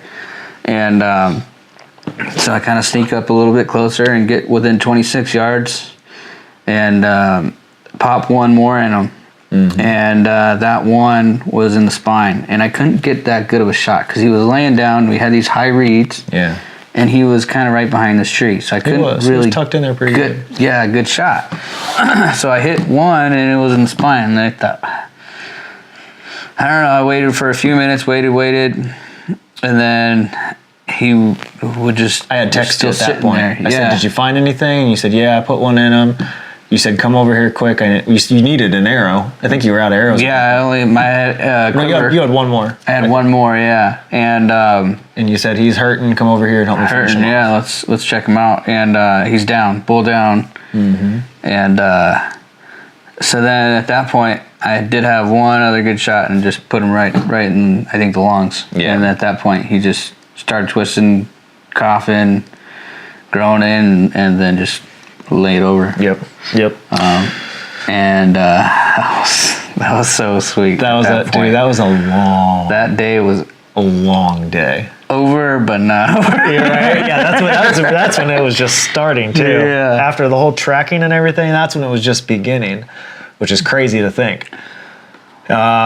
So yeah, that was awesome. We did the whole deal. Skinned them, and we didn't get started on them until 6 o'clock. Yeah, and that was the start of a long night. Yeah. Oh man! All said and done, by the time we finally hit the pillow, I think it was like 2 a.m. 2 o'clock, man. We didn't get off the last load that we had on the mountain was 12:30. Yeah, but he was nice enough. He died within 200 yards of the road. And he was right next to that meadow where I was thinking he would have maybe ran out. And so you parked the Jeep at the bottom of the hill, and I think we did 4 or 5 trips. What, 200 yards maybe? Yeah. 200 yards to the Jeep? Yep. That was awesome. Not bad. I'll take that pack out every day. Downhill. Yep. The heavy load was easy. Downhill with the weight, uphill with nothing. Awesome. Yeah, that was awesome. Perfect. So perfect lighting too for pictures. That was cool. Yeah, dude, you were backlit by the sun and everything, awesome. And those reeds kind of glue, and that was cool. So perfect. And that was Big Bull Down. Big Bull Down. Frank. That was your mom's birthday. That was. Yep. Thank you, Steven's mom. Yep. So we dubbed him Frank the Tank. Frank the Tank. Because he is a big 5. He was a big 5, and he was a tank. Yeah, he was. He didn't want to leave. No, he didn't. But so that was that day. Thursday, we just had a day of rest. oh, well needed rest. We didn't go to bed until 2 2 in o'clock. the morning, and we were Man. Dude, for some reason, yours beat me up more than mine. I don't know why. Because it was a long, long day. I mean, so was mine, but like, Yeah. you know, But I felt beat up. oh yeah, well then we had a whole week of hard hunting. Yeah. And that long day, that was tiring. And then after that, you have a burst of energy again. Now you're like, let's get back again, you know. Yeah. We ended up dropping it off over at Coconino Game Processing, and Yep. Shout out to Awesome Coconino people. Game Processing. Yeah. I'm not sure, how did you even find them? Did you just Google? I just Googled, and going in there, I was trying to look at different processors because I was thinking if one of us get one down, how are we going to process it at the camp? You know? Right. And so I was thinking, we'll probably just take it to a game processor. And at that point, I just saw them, looked them up, and Good thing. awesome people, good family company, and definitely use them again. Yeah, absolutely. From here on out. I can't rant and rave. Jalapeno Oh cheese. my gosh. Have you had any yet? I have not. I'm saving it. Oh, dude. Oh, I'm already two down. I'm glad I bought extra. But then we ended up going to Sportsman's, grabbing some more gear. Yeah. We needed more bags. replacement blades for your Havalon. That's right. Havalon Paronto. That thing's That's awesome. where you showed me this buck that you said probably. Oh yeah, your magical buck. Every Sportsman's has deer on the wall, and I saw like a 5x5 in there. I'm like, dude, that's the buck. That's the one that I saw. Like, looks just like that. I'm like, never seen a deer so big. I'm like, all right, well that's pretty cool. If you saw that, yeah. That's why I didn't see this buck. Yep. Only you saw this. Whatever. Buck, yeah. I believe you. So we did Sportsman's. I think we grabbed lunch too. Hit Chipotle. Or Oh something. yeah, Chipotle. Yeah, that was when a guy was driving by. He says those don't look like elk burger. Oh yeah. I think it was a Broadhead Brotherhead. Yeah, whatever. Wow. Yeah, BB. Broadhead Brotherhead guy, and we were walking out with burritos, and those don't look like elk burgers. Because we were in camo and everything. And so we cut your back straps that day too. I showed you how to process your back straps and do the fillet. And Yeah, all we that had stuff. steaks that night that were Yes, sir. delicious. Oh my gosh. Oh yeah. And that's pretty much our Thursday. We didn't sit a tank that night, or no? We didn't do anything that day, I don't think. We relaxed. I think we just chilled. Yeah, that was a good day. Yeah. Well needed day. Yeah. Oh my gosh. And so Friday, we made our plan for Friday, Thursday night. We headed out, calling Friday over the top. Yeah. Unfortunately, It was definitely with top. not the good kind over the top. So we go back to where we had pretty much So we went started back up, where our journey began so with we- Frank the Tank. pretty much. So we went back to the area where we ended up making our initial stock, where we saw those elk up on the top of that area, that ridge where that bull was chasing those cows. Yeah. And so that's where we ended up walking in, right? Yep. So we went up there, and they're just, again. after Wednesday, once again, they're just ripping. Yeah, rut was in. Yep. And we get up on the top of this area and start letting out some calls, and we heard a bull further off in the area, and we're letting some bugles go and cow calls, and we can tell, hey, they're coming in. He's coming. Yeah. They're coming in. I don't know if maybe if it was the same bull, his demeanor changed. You Maybe. know what I'm saying? Because he was pissed and he was coming in. He was like, oh, I want to see what's going on. Maybe he's like, this guy keeps coming back. He's like, I'm gonna kick his butt. Well, come and try, buddy. Right? But yeah, and We spotted a cow first. So yeah, at first we were just sitting there waiting, and we're like, all right, well they're coming in, let's get set a little. And I ended up spotting this cow walking up. Well, yeah, we spotted a cow walk up cow first, and then she was timid, and she took off again a little bit. Oh, remember she mewed too. Remember?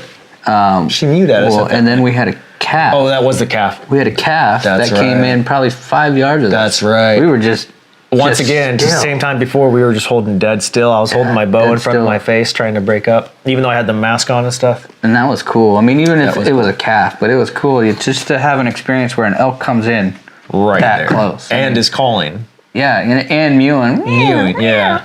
And that's cool too, because then that helped me definitely hone my calling skills. Because it's like... Kind of like a calf. Yeah. No, but yeah, it's cool to hear the other, especially cows. When you can hear cows making noise like that, then you can kind of reflect off that and make that with your calls. And, and that was just the start, right? Yeah. I mean, at that point, the calf kind of knew something, but then didn't really care. Yeah. And then, so we kept hearing that bull coming. Yep. And again, they were doing that flanking thing. Yeah, coming around trying to maybe catch wind or something, you know. Yep. I'm just dousing myself with this elk here.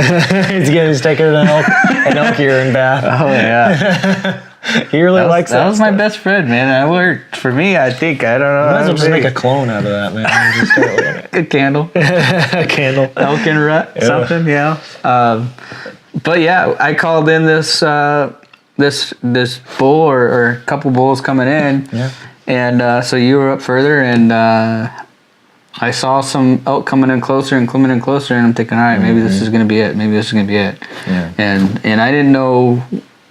I really didn't even know if you had a line of sight, because they were kind of going away, I thought. But yeah, so he was kind of walking perpendicular to me, and he walked up and over this little, just a mini ridge kind of. We were already kind of elevated, but he walked on over the top kind of, just out of sight. And I was like, crap, like there goes my chance.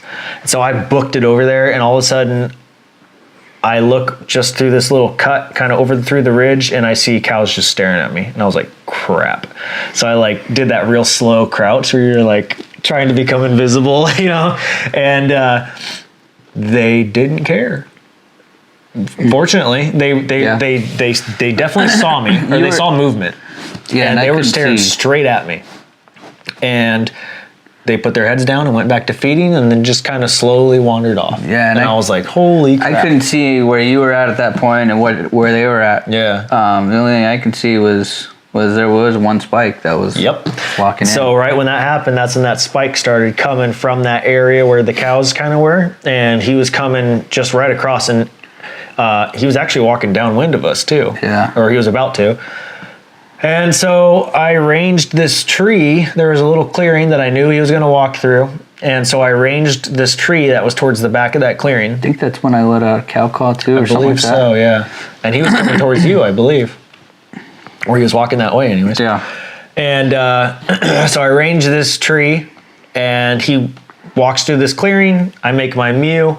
I put my 50 and 60 on him, my 2 pins, because he was, I think it was like right in between 57 or something like that. Yeah, and so I like put that right in there, and I shoot. Let it go, and I couldn't see you, so I didn't know. You couldn't see me, but you were like listening, basically. Yeah, and I hear your bow go off. I hear doom, and I was like, oh, okay, heck yeah, and then I saw the spike coming in, so I'm, all right, he got a shot off. Heck yeah, and he was close. I thought he was really close, and so I'm trying to find you, and you start to finally walk over. I'm like smiling, and you're like, I don't know, and I don't know what happened at that point, but I heard an arrow that went off into the trees. And so that's exactly what you heard. Yep. But so we ended up recreating the scenario. I had you stand right where his tracks were, because you could tell like when he springs forward and they dig out. Yeah. So you could tell his point of like startled, and so I had you stand there. I went back to where I was kneeling and shot, and it was like 40 something, and I was like way over. Yeah. I was like crap. So I sent it right. Yeah, because you were thinking he was. And I told you were thinking he was kind of heading out back that way, right? Yep. But in reality, he was actually probably heading in. Yeah. And I thought he was kind of walking further and further, and actually he was actually walking closer and closer, coming to you probably. Yeah. And one of the mistakes that I immediately realized that I make is I didn't hold through the shot. I tried to look at where my arrow was going before I let my bow completely do what it was doing. And so I'm shooting and then basically moving my bow right away as well. I'm trying to watch my arrow before it's completely done flying and stuff, and that was a big mistake that I made because then I didn't see Now it. you don't know where it went. Had it connected, I wouldn't have known it. Yeah. Because I wasn't watching. Yeah, and that's a big thing too. Always just follow through your shot. Yeah. I mean, yeah, it's nice to. So we spent hours looking for that arrow. Yeah, hours and hours Just and to hours. do due diligence and stuff. No blood, nothing. We could see heavy prints where he scurried off and followed that all the way through. Nothing. It's just bone dry, and it's still early in the morning. Yeah. It's still early in the morning. All the while, after all this happened, There's a big bull down there. there's a bull ripping like right outside the timber right line. down low. And so oh my gosh. I was we're wanting like, to keep it what do we do? What do we do?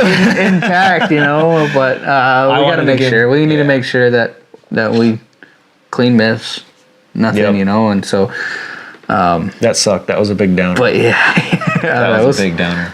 That was a downer. Yeah. I mean, you get these huge highs and get a bull, and it's Well, exciting we were and coming everything. off a great high of harvesting your bull, and so we're And a great high of getting in again and a bull Yeah. coming in. Yep. And then at that point, I kept telling you, I said, hey, we still got time. Yeah. We still got time. There's another big bull. We know there's a big bull in here. yeah. And the rut's here. Yep. The rut's going. It's full live. So we just got to keep pushing, man. Yeah. And so the rest of that day, I think we ended up heading back early. Mm-hmm. Or we ended up checking out that hole where I went and got my bull. Yes, we met And the Frank tank. tank.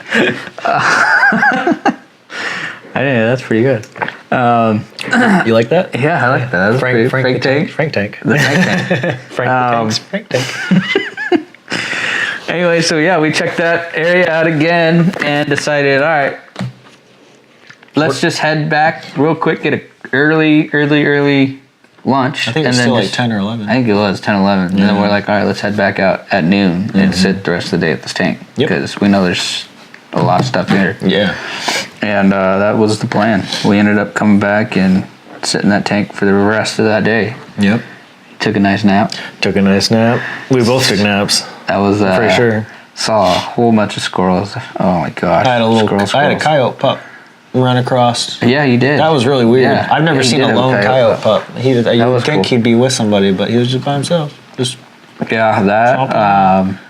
And a swarm of turkeys. whole bunch of turkeys. A whole bunch of turkeys. A whole bunch of turkeys. I think we have the video up on your feed still, right? Or, Yeah. or in your Yeah. main feed. Yeah. Yep. Whole bunch of turkeys. That was cool. Tons of turkeys. Cool. That's- Good grief. Check that mark off. Yeah. Right? Twice, actually. Because the herd came in and then they went out and then Yeah, they came back in again. that same day twice. Yeah. Yeah, that was cool. That was pretty- real cool. That was pretty much it. But other than that, again, I think we left quiet. kind of early. We didn't stay till dark. We didn't walk out till dark. I think we left pretty early. Yeah. I think I was just kind of got. And once I was again, we're bummed. kind of, we're bummed, I mean, coming off of a day where you end up just clean shot miss, and it's a rough one. very rough. You get your real highs and then your lows come super quick, Yep. and it's, it's very rewarding and very disheartening. disheartening. Yeah. Yeah. So Next day. Saturday, Jake's whistle. That was a great day. As if we weren't beat up enough already. Oh yeah, but going into it, Yes. we're heading in, on our way in. Ripping. We were headed On our almost way to in. the spot of where your long stalk chase, happened. yeah, Yes. with the spike. And so we're heading in, and all of a sudden we're still driving, right? We're still driving in. Yep. And I'm just looking over to the left, and there's this whole bunch of spikes and cows. I'm like, all right, well, let's go in, and then we'll Yeah. just cut them off and chase them in. So we drove up a little bit, parked, and just started working That on the was way. the start of where we realized, hey, this is the freaking honey hole. Oh yeah. Yeah. Yep. And that was the yeah, you were promised you were land of saying, elk. I mean, elk crashing and just fighting. that was the first. screaming, Actually, yeah, that was the first morning that I had heard a fight, yeah, and screaming, crazy, everything Just- back and forth. just somebody was going at it, man. They Yeah. were pissed. And so we kept trying. There was a big private property in that area, and so we Yeah. just tried to kind of walk along this tree line a little bit, and We saw a fence, and initially we kind of thought that might have been the property line. I wasn't. But the maps were showing us that wasn't it. And we did end up crossing and going in there eventually. Yeah. But yeah, we were heavy cow calling at that point. Yeah. Very heavy. We were just trying to get them to either the loser come out and maybe come over and I'll pick up this chick over here. Yeah, or catch some attention or something. Yep. And just out of nowhere, these 3 spikes just come running in. I mean, they weren't trotting, they weren't walking, running. Yeah, almost like that antelope scenario. Yeah, almost. Yeah, I mean, just running in and right to our position. Like you said, they knew what tree we were under, and they were coming. So it was just like, hey, Steven. So I see him coming. Yeah. I see him coming, and I range the tree that I know they're gonna pass. I'm like, it was like less than 30 yards. I pull back, and I'm full draw. So at this point, they're running in, right? And they're not maybe even 20 yards from me. Yeah. And so I'm thinking in my head, I gotta stop these bulls from just passing through it. And I see the clearing that they need to come through. And I'm like, cool. They're like, dude, I'm gonna pop this sucker so good. Like, it was a shoe-in, basically. I was like, this is given. Is it? Yeah, this is it. Right? And just all of a sudden, I'm thinking they're just gonna walk. They're just gonna keep running. I gotta stop them. Yep. And it's not my day to hunt. I already got my tag, but in my head, I gotta stop these out. So I just stop these bulls dead in their tracks. Yeah. And I'm just looking back in my head right here. Boom, easy right here, 20 yards. And my heart I just look back, shoes, and I'm thinking, all right, I did it awesome, perfect. This shot, and I lean back, look over at you. You're at this full draw on your knees like this, and then you just shaking your head. And I'm just like, oh man, are you kidding me? And I literally out loud was like, no, Jake, dude. And I'm thinking in my head, because they stopped. They on a dime. Instant. Yep. Instant. And and his whole entire torso was right behind a bunch of tree and branches and not for me. Good for you.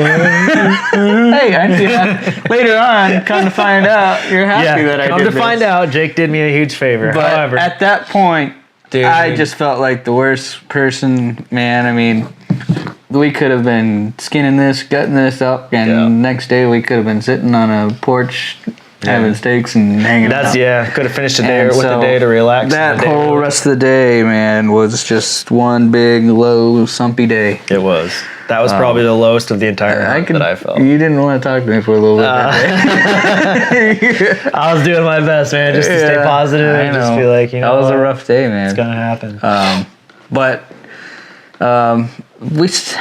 Once again, you're in the rut. We know there's elk there.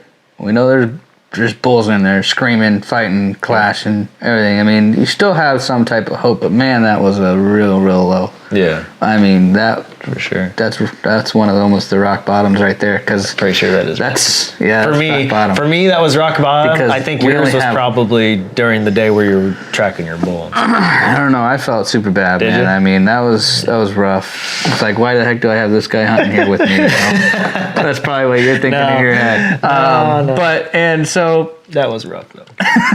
Yeah. And so that day, we were just like, all right, well, let's just walk off in these areas, and we just walked around. And got quiet after that area. I mean, after that, we kind of just ended up walking around and hit that 9:30 area. You said you walked into some bulls that were. Oh yeah, that's right. Clashing or something. You spooked them. I spooked them, and they bolted up through the trees and kind of ran off. And I was like, at least we're kind of still on them. And that's where there was a whole bunch of crows. An ungodly amount of crows. I was like, there's got to be something dead over here. Something was, And so then I glassed up a carcass. Yeah. I didn't think much of it. When I saw it, I was like, oh, yep, something got me. Probably a hunter kill or something, Mm-hmm. Good for them. Turns out, nope.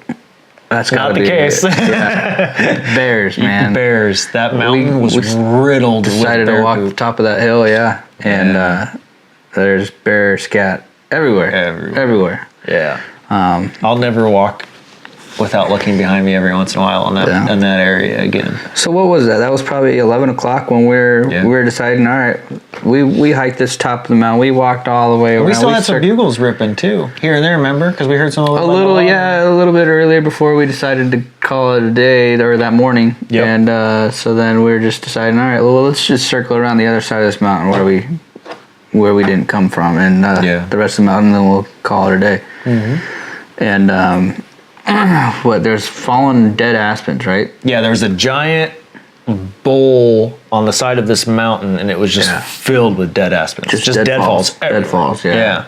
Like the entire grove had died off. And so you walk in, and I'm all like hopping over trees. Hopping in, and you get hunkered in down behind this little tree. Yep. And then I'm back further, and I see you getting all set up, and then I see this bull just starting to come up this hillside, and I see it, and I'm trying to whisper, Steven, and I didn't want to say anything.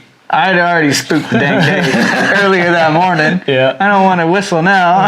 And I'm trying to stay as quiet as I can and trying to get your attention, and I can see you're getting set up to start cow calling. Yeah. And then you start cow calling, you start off looking, start cow calling, and then you're like, oh, there's a bull. I saw movement. And he already pinned you at that point. Yeah. He was already locked on you, and I just try to hunker down below this log so he doesn't see me.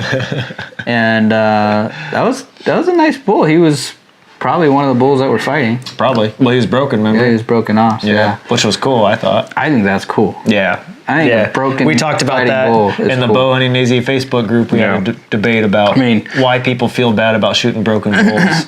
It's obviously you would like to have a nice full big the symmetry. Yeah, nice big rack, but something to the character. I think it is character. I think it's cool. But he's a fighter.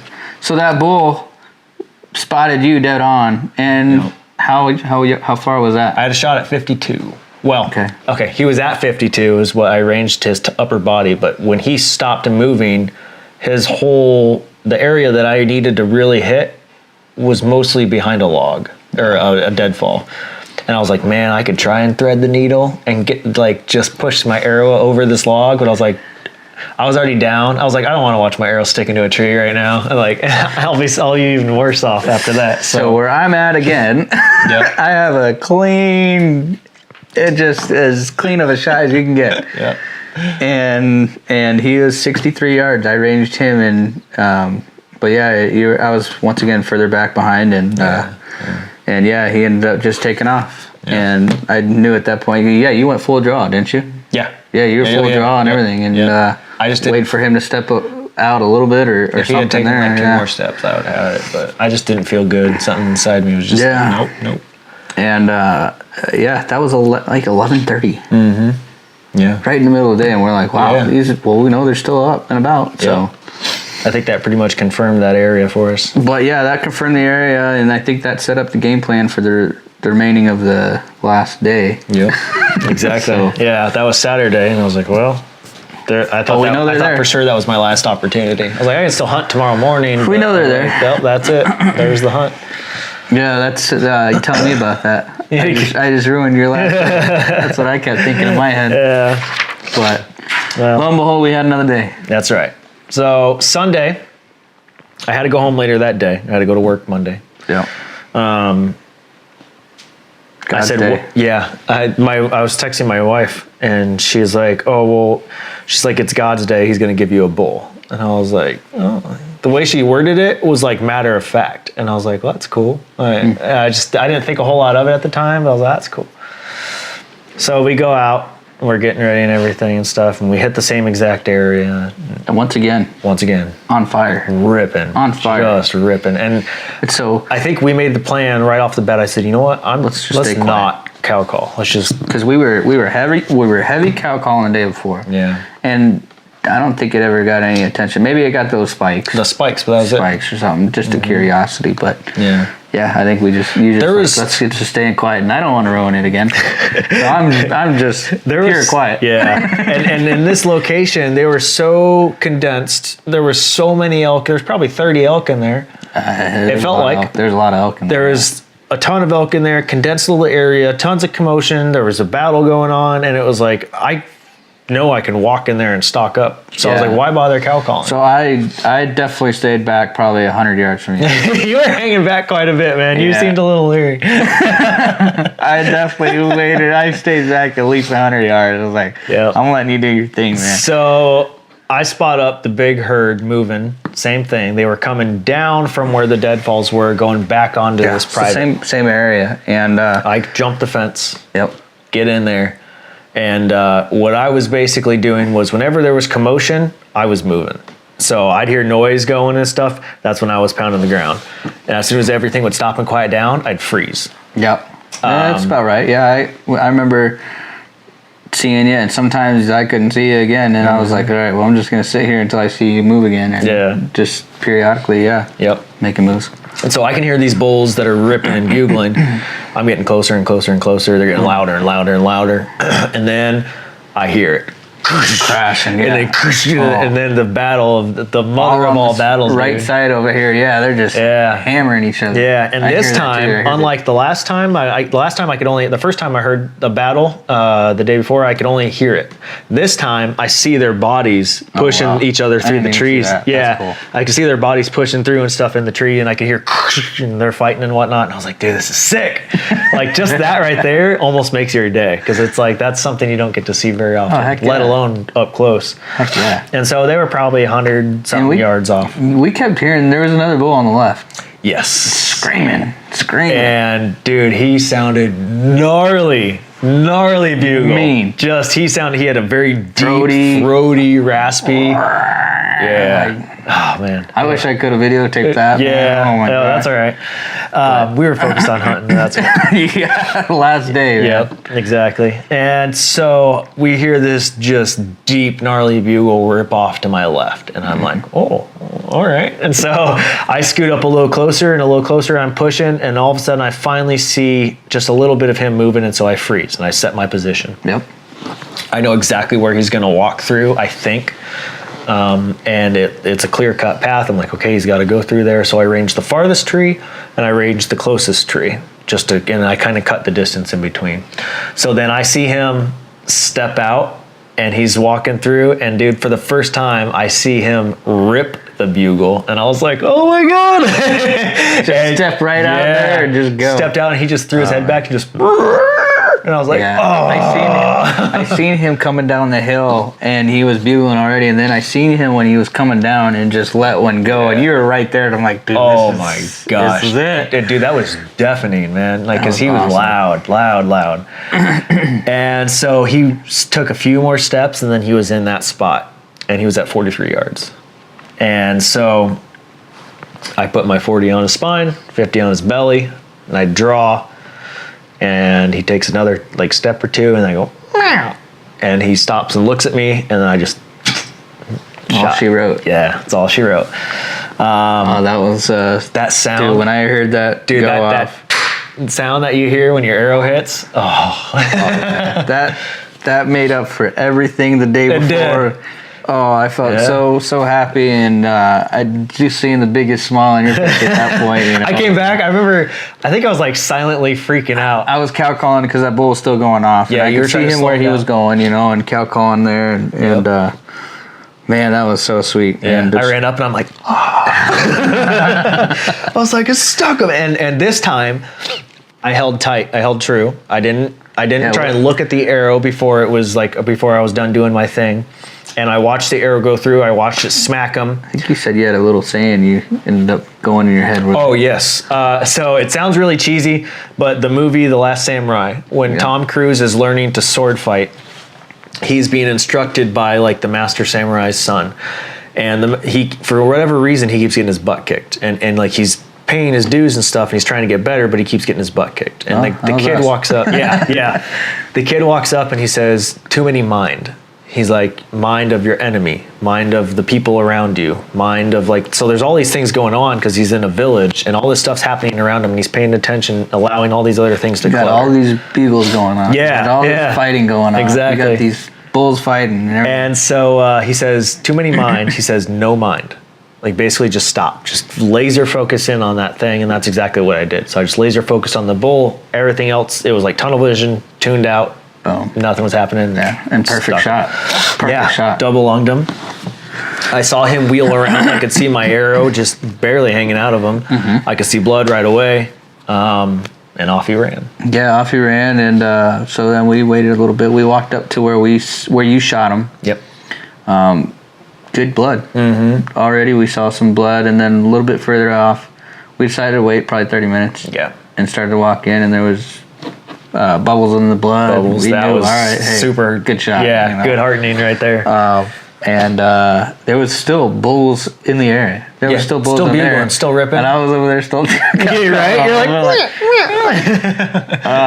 that was cool. But yeah, and then all of a sudden we hear a distinguishedly different cow call. Yep. And I'm all right. So I cow call back, and then your bull. Yeah. Is over here. Bull over here. Bull over here. Like, yes.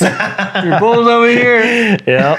And hopefully, if he listens to this or if he sees it on social, Luke, awesome guy. Dude, what a tremendous guy. Yeah, phenomenal sportsman, dude. Everything. And that's what you want in your hunting. he community. actually saw my bull running and was about to shoot it also. Yeah, and he said at the last minute it turned and he saw the arrow sticking out of it and blood coming out and watched it pile up. So yeah, that was cool, man. Phenomenal guy. But yeah, that was that was it, man. That was Talking about clutch. Talk about clutch. That was it, man. That was like the last morning, man. Yeah, you got him early, and we were able to get on him early, and that was awesome. And again, 200, 300 yards from the road. There was an old beat up road that we were able to get in there, but 200, 300 yards. Yep. Yeah, that was awesome. That was pretty sweet. And so you ran back to the Jeep after we kind of did our photo op and that stuff. Grabbed the kill kit. Grabbed some water. And we always kept water, several gallons of water in the Jeep. Grabbed the tarps because I didn't want the meat to get dirty. Yep. And so we ended up skinning them and putting them under tarp and everything too. So that was nice. But that was nice having a small tarp. That's part of the kill kit, and we'll kind of break that down here in a little bit. But so we did our thing. Started gutting them, skinning them. Our buddy that we had just met ended up walking off into the woods trying to see if he could get on them still because they were still there. Like you said, it was still early. That was 7 o'clock. We're sitting there looking at the bull, messing with it, and they're still bugles ripping. Yeah, bugles ripping off. And I was like, "Hey, dude." I'm like, we won't be quiet. Yeah, I was like, thank you, but go, man. Like, I want you to get one too. So I was like, go. And so he went off, and we just did our thing for a while. Yep. He ended up coming back. Yeah. And hung out with us. Held legs. He ended up put them in the bags and all that, man. Dude, he was so nice. That was awesome. He ended up helping pack out too. He even grabbed the quarter. He's carrying meat out with us and stuff, and we fed him some back straps later that day. So. Yeah, he left me with a nice big huge, uncontrollable bag of meat. I was coming back for it. I thought for sure you were gonna grab a quarter and head out. I'm sure you did. Whatever. Yeah, that was a big one, man. The Kuyu bag though, that helped out. But I kept trying to say, I was like, when I got to the processor, like, how much is in that bag? Yeah. It was like 75 pounds of just raw, loose meat, Yeah, that was all the rib meat, all the neck meat, heart, ground, everything, liver. So shot but he was a 6x6. Yeah. And this guy, right? Yeah, for those watching on the Instagram live, he's right there. Billy the Bugler. Billy Bugler, yeah. Yeah, and Billy B.A. kind of, but he was... Yeah, Billy, that's right. He bugled like a B.A., man. He was screaming. Yeah, he was. And that was well worth it. The day before... Almost a full pass-through. Yeah, almost. It was only I'm going to call it as a full pass-through because the only thing that caught was my fletching on his rib meat, pretty much. Because I walked up and I was like, I think my arrow fell off. The flicker did its work. Yeah, it did. Holy crap. Those KT. So for those listening, I use a Flicker EXT fixed broadheads, and they're so lofty, but man, they just decimate. Yeah, it's a nice fixed broadhead. Yeah, absolutely. So yeah, that's pretty much our 10-day hunt. So some points to take away. Overcoming the ups and downs. What were the ups and what were the downs of our hunt? Year-long day of tracking. Just a lot of ups and downs in that day. Yeah, a lot of ups and downs. Very, very high moment of knocking the arrow and that bull, and we got one down, and then it gets very, very down, and after a few hours, it ain't over. And it's quick, man. You can get your very, very highs and your very, very lows, and but that's like a roller coaster. Yeah, it's definitely a roller coaster. It made for a phenomenal hunt, but it's scary at some points. Of is this elk really going to be down? Am I going to find him? And am I going to lose him to a bear or a lion or a coyote, or am I going to spoil meat? And all that. And so, but then you got your highs. You're very, very, very, very highs. Finally getting that bull and finally being able to put your hands on that, put that tag on that antler, and say that's yours. That's a great feeling. Phenomenal. Be prepared mentally as well as physically. While we were out there, we did great. We covered almost 100 miles in that 10 days. Yep. We were just shy of 100 miles, and so we put in about 10 miles a day. Pretty close. Some days were more than others, but average about 10 miles. But I had a buddy that texted me while we were out there. He was helping some people hunt, I think in Unit 8 or Unit 9. Unit... I'm not going to say who it is, but just in case they listen to this. But it's a different unit. There's one of them there units over yonder way. And he was miserable. And he's an experienced hunter, and he was trying to help these people out. And he's like, dude, they're just not conditioned. Like, they couldn't handle it, basically. And they weren't prepped. They didn't do the work. And it was a miserable hunt. And it sucks, too, because it was a prime unit. Yeah, it's a phenomenal unit. Yeah. What he it's had, like the hunt of a lifetime that people wait and stock up on points to hunt these units for a while. So to hear that was like, man, why would you go on that? I think I said that to you. I said, why would you go and hunt in that unit and not be ready? And put in the time, So be prepared mentally as well as physically. Physically for the miles that you're going to cover. Mentally for those ups and downs, because it's going to happen. You don't want to be with somebody that's just going to be completely down. Yes. And that's the other thing, too. Even the day where we did your whistle and stuff, like, we still tried to find positives throughout. Still try to find positives of the fact. I mean, it was a very horrible day, but at that same point of, there's bulls. The rut is on fire. Yeah. There's big bulls in here. Yep. They're clashing. We know they're here. Heck yeah. We got one more day to do it. Yep.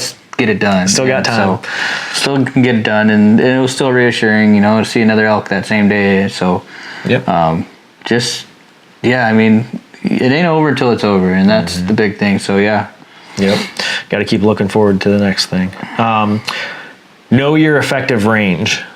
That was definitely a big thing. Yeah. And so how do we find this out? In one of the other episodes I covered, where Ralph Ramos gives the idea where you take 3 arrows and you take like a paper plate or a pie tin and you start at 20 yards. You shoot all 3 arrows. If all 3 land in that, you move that back to like 25 or 30 and you shoot all 3 arrows again. The first time that one of those arrows lands at whatever range outside of the plate or the pie tin, that is your effective range. You're done at that. Yeah, so, and if you don't have a pie tin or whatever too, if you have a block target, they have a big, huge circle on one side. Rectangle or whatever, octagonal thing or whatever. Thing in between. That you probably perfect size too as well. Yeah. So if you can get those in that same size, but So know your effective range. Just be confident in that, and you got to make sure that you're not shooting outside of that. Yeah, I mean, because you're going to be tempted. Like I think we went out to the range one day, and Mike Ronoski, and he was telling me too, is a lot of people don't practice with their quivers. Yeah, practice with the quivers on, because you'll get wind, you're gonna get wind pulling on your quiver. Everything. So another good tip, Call less once you're closer. So in hindsight, I think we were calling way too much. Some units are more vocal than others. And this was a mediocre. Like once the rut was on, it was on, but it still was never like not a very hot thing. Just guns blazing, bulls coming in and everything. I mean, that day when yours was, yes, but and that's kind of what everybody else was saying too. My cousin is a big time hunter too as well, and he was saying the same thing. 6A where we hunt isn't like some of the other 27, 1, 9, and all that 10. Just these fest, prime time flat surfaces with little ridges and stuff like that, but these prime units for rut. So, yeah, I think a little bit of minimal call once you get in. Yeah, yeah. Knowing when to creep. So kind of like I said for my stock and stuff, being able to successfully stalk in by utilizing sounds around you to cover your sounds. Obviously, you don't have to be completely concealed audibly because elk are big and they are crashing and moving around and stuff. So you can get away with some stuff, but especially when you're trying to, I'd say, close in under that, like, 100 yards. Yeah, I was going to say 100 yards. Even within 100. 80, but yeah, 100 yards. Once you're starting to close in from 100 yards, that's when it really counts. And if you can be dead quiet or mostly quiet, then staying between a tree line or something, trying to keep your shadows out and all that too. I mean, I leapfrogged a lot from rock to rock. I don't know if you could tell I was doing that or not. I did that a lot too, yeah. Yeah, so I'd see like pine needles, pine cones, and I'd be like, okay, there's that. a rock right there, so I'd step on that and hit that pine, or hit that rock, and then I'd kind of go through. You're saying your stock approach, I would say also your scent control. Yeah.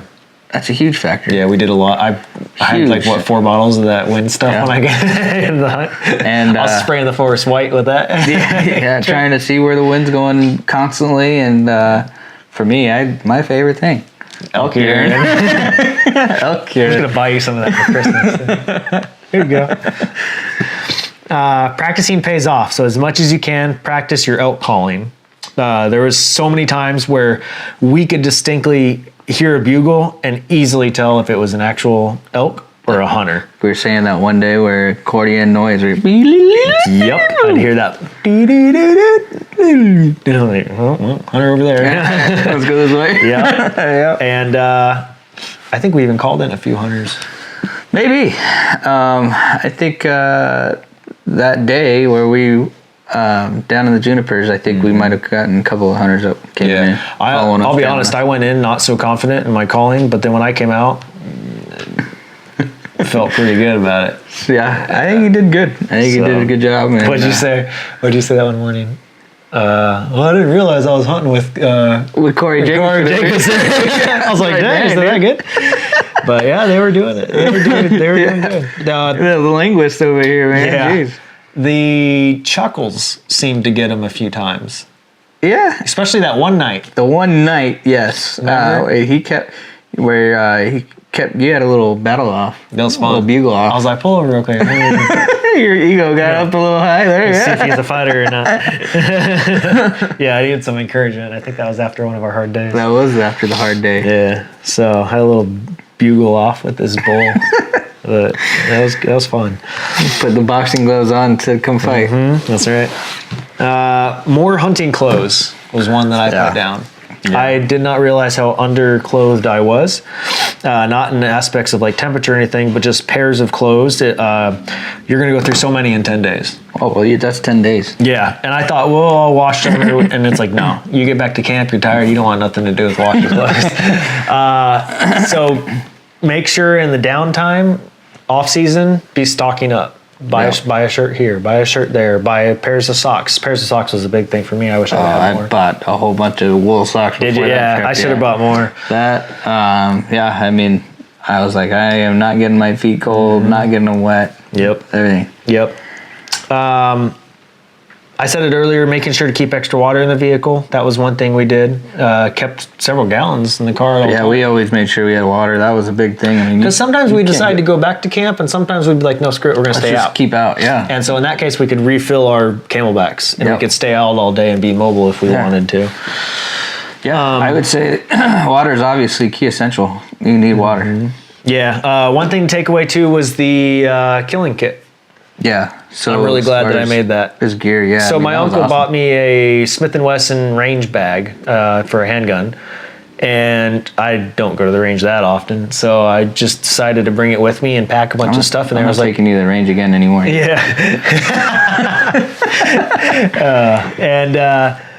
So I decided to fill it with a bunch of stuff. I was like, well, if we down an elk, I'll put a bunch of things in here that I think we might need. And we ended up just throwing it in the Jeep. Cool kit. Yeah. Like, so for batteries, headlamp.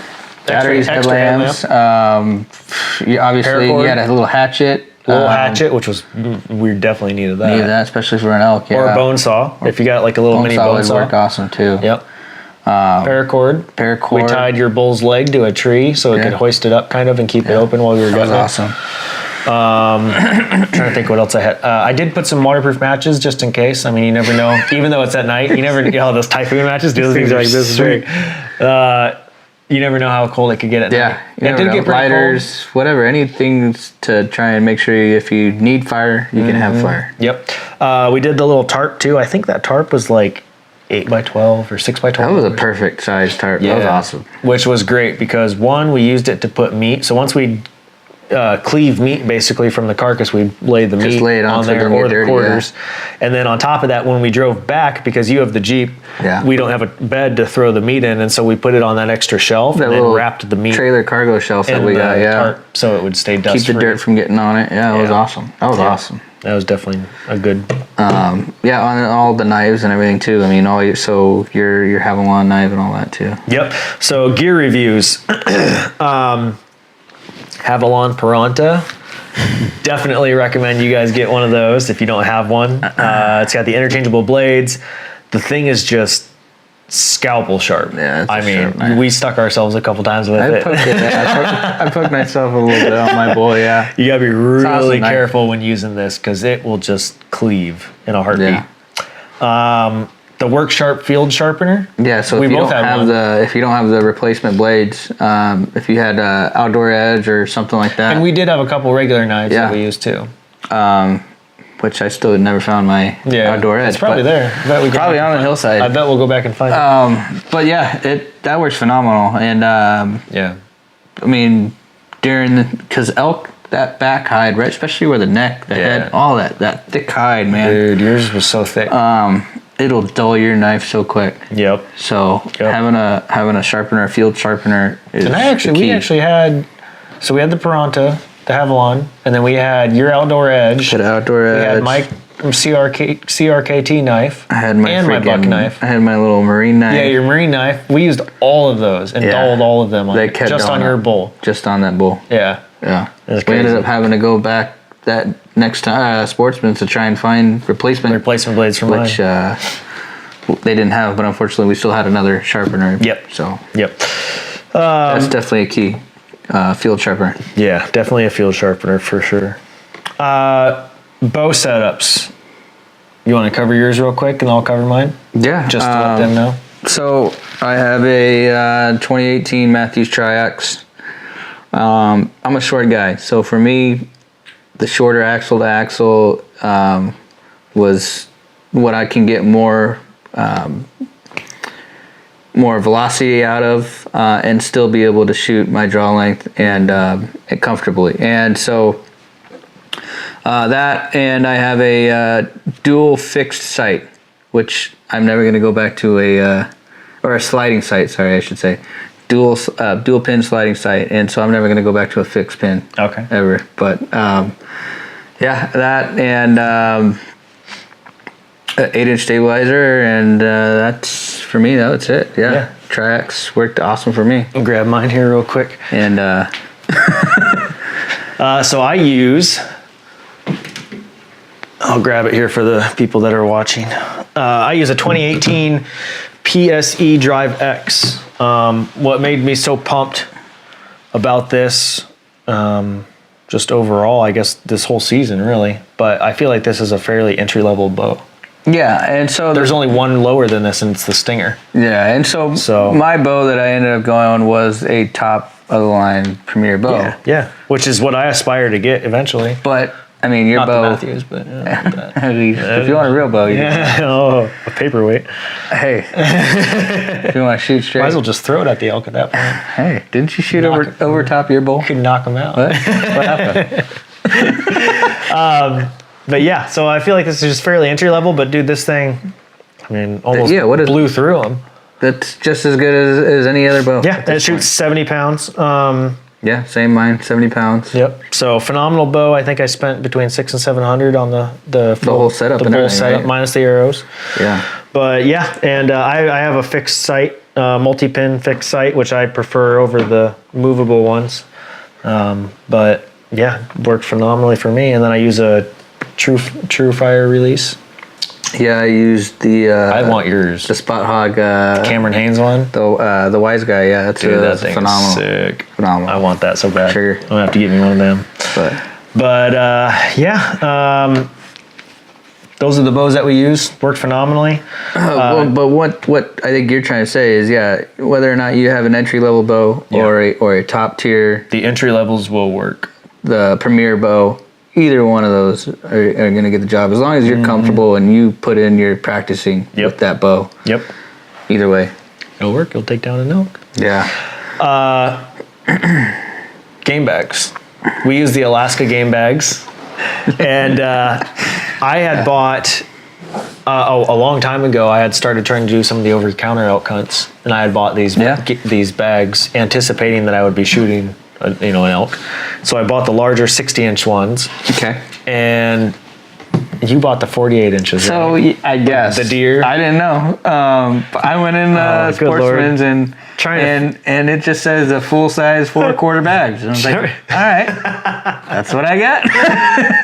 Thank God I brought my game bags. Oh, mine still worked. Also, the day that you dropped your bull, because I don't know if my bull would have fit in those little ones. No. I can tell you right now, no.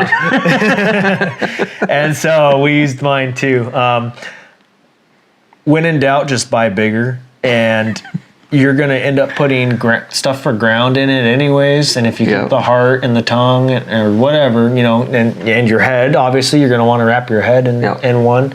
So when in doubt, just buy the bigger ones and you'll use them. My mother-in-law, I had left them at her house when I had shot a deer, and she ended up washing them for me, and they washed perfectly. Yeah, they look like they're brand new. Those same bags, they look like they were brand new. No holes in them, they didn't rip. Those are Alaska game bags, right?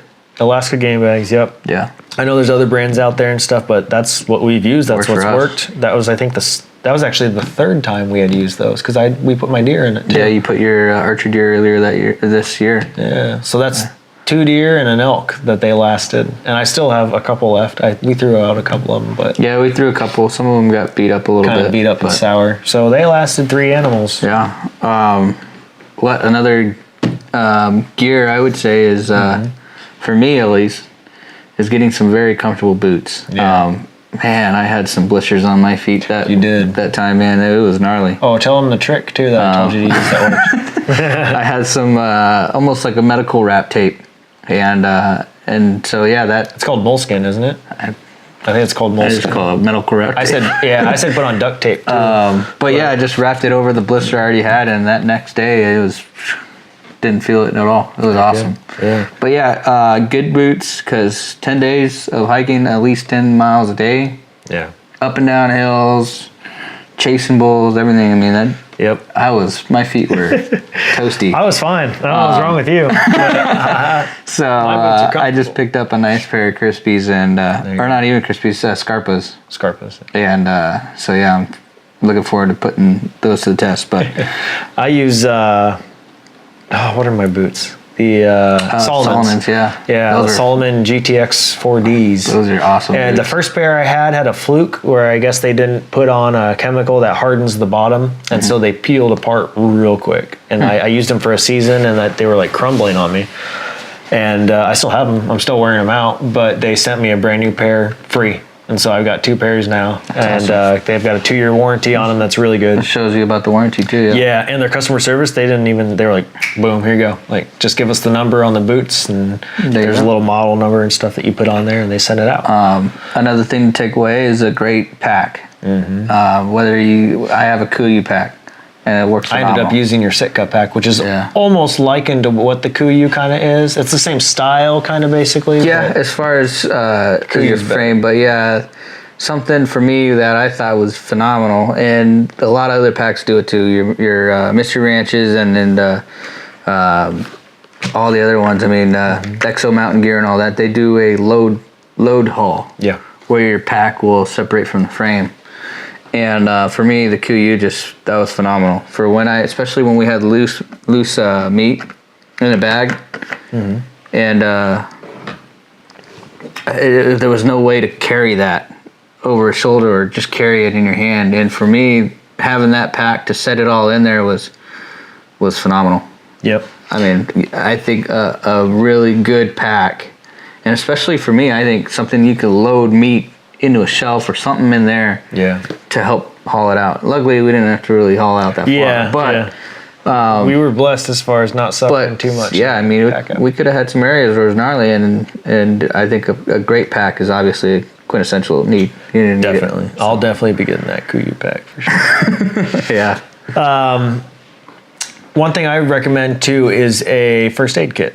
Yeah. Obviously, a lot of people, say that, and that's kind of common knowledge and stuff. But specifically, make sure yours has butterfly Band-Aids in it. So Jake has one of those. What do you call it? Just like an attachable shelf, basically, like a rack that goes into your trailer hitch. It was a trailer cargo rack or something like that. Yeah, one of them. And was I getting my elk's It was head? dark, but we were getting something. I had that tarp on it, and so for some reason that just made me think like, oh, here's a step. I knew the grate was there, or the shelf was there, and I saw the tarp, and so I didn't really think to try and look for the rungs. Just an opening or anything. Yeah, because there's like a opening between each rung and stuff, and then there's an even bigger opening between the Jeep and the gate.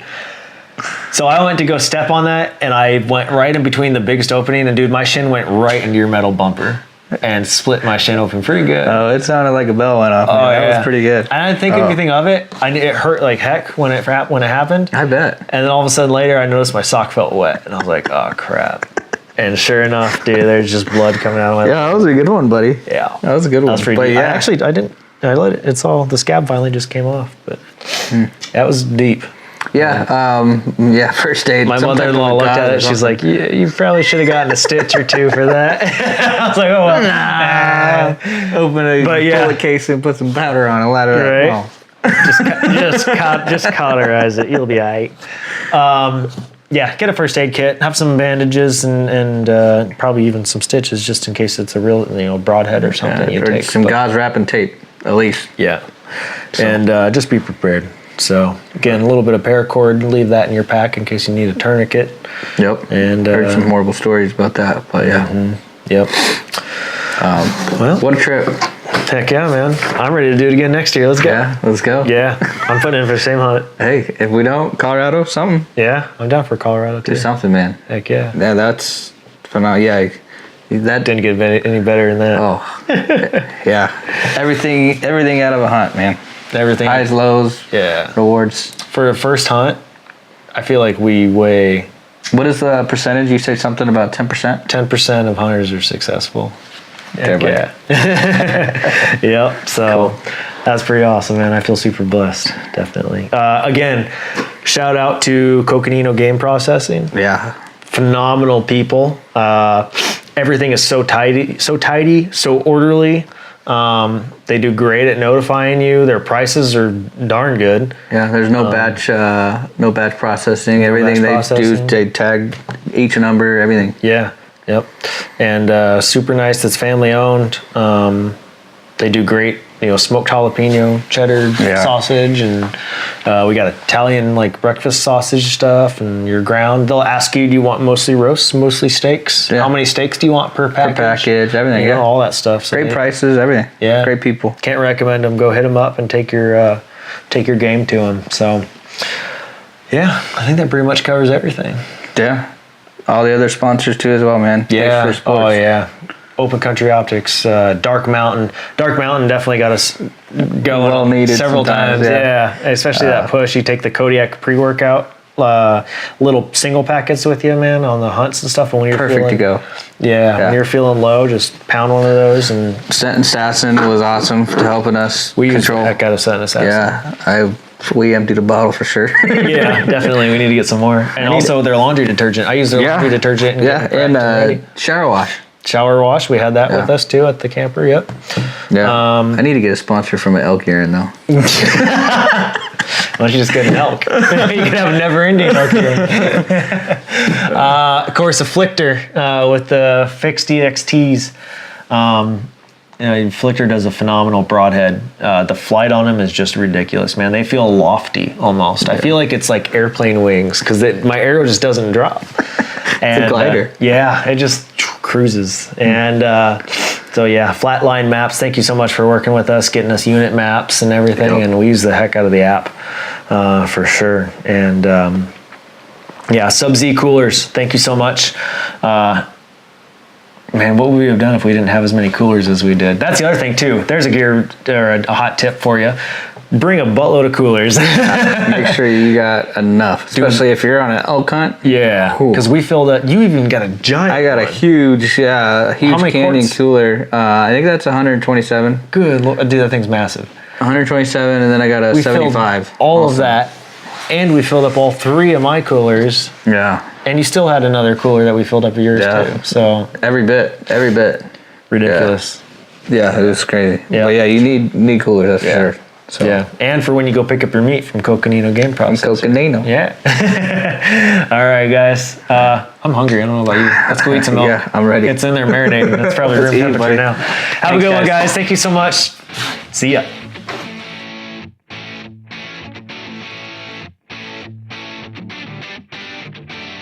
Thank you so much, guys, for your time today. I hope this episode has brought you a wealth of knowledge. I can't wait to see what we can draw for next year's hunts. Don't forget the Hike to Hunt Challenge is coming up this November 1st to 3rd. BowhuntingAZ will be there shooting on Sunday the 3rd. We look forward to seeing you all there. In the meantime, I hope you all have a great week and good luck to each one of you this season. Make sure to tag us in your photos.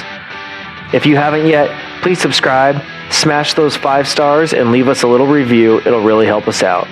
Thanks again for listening. We'll see you in the next episode.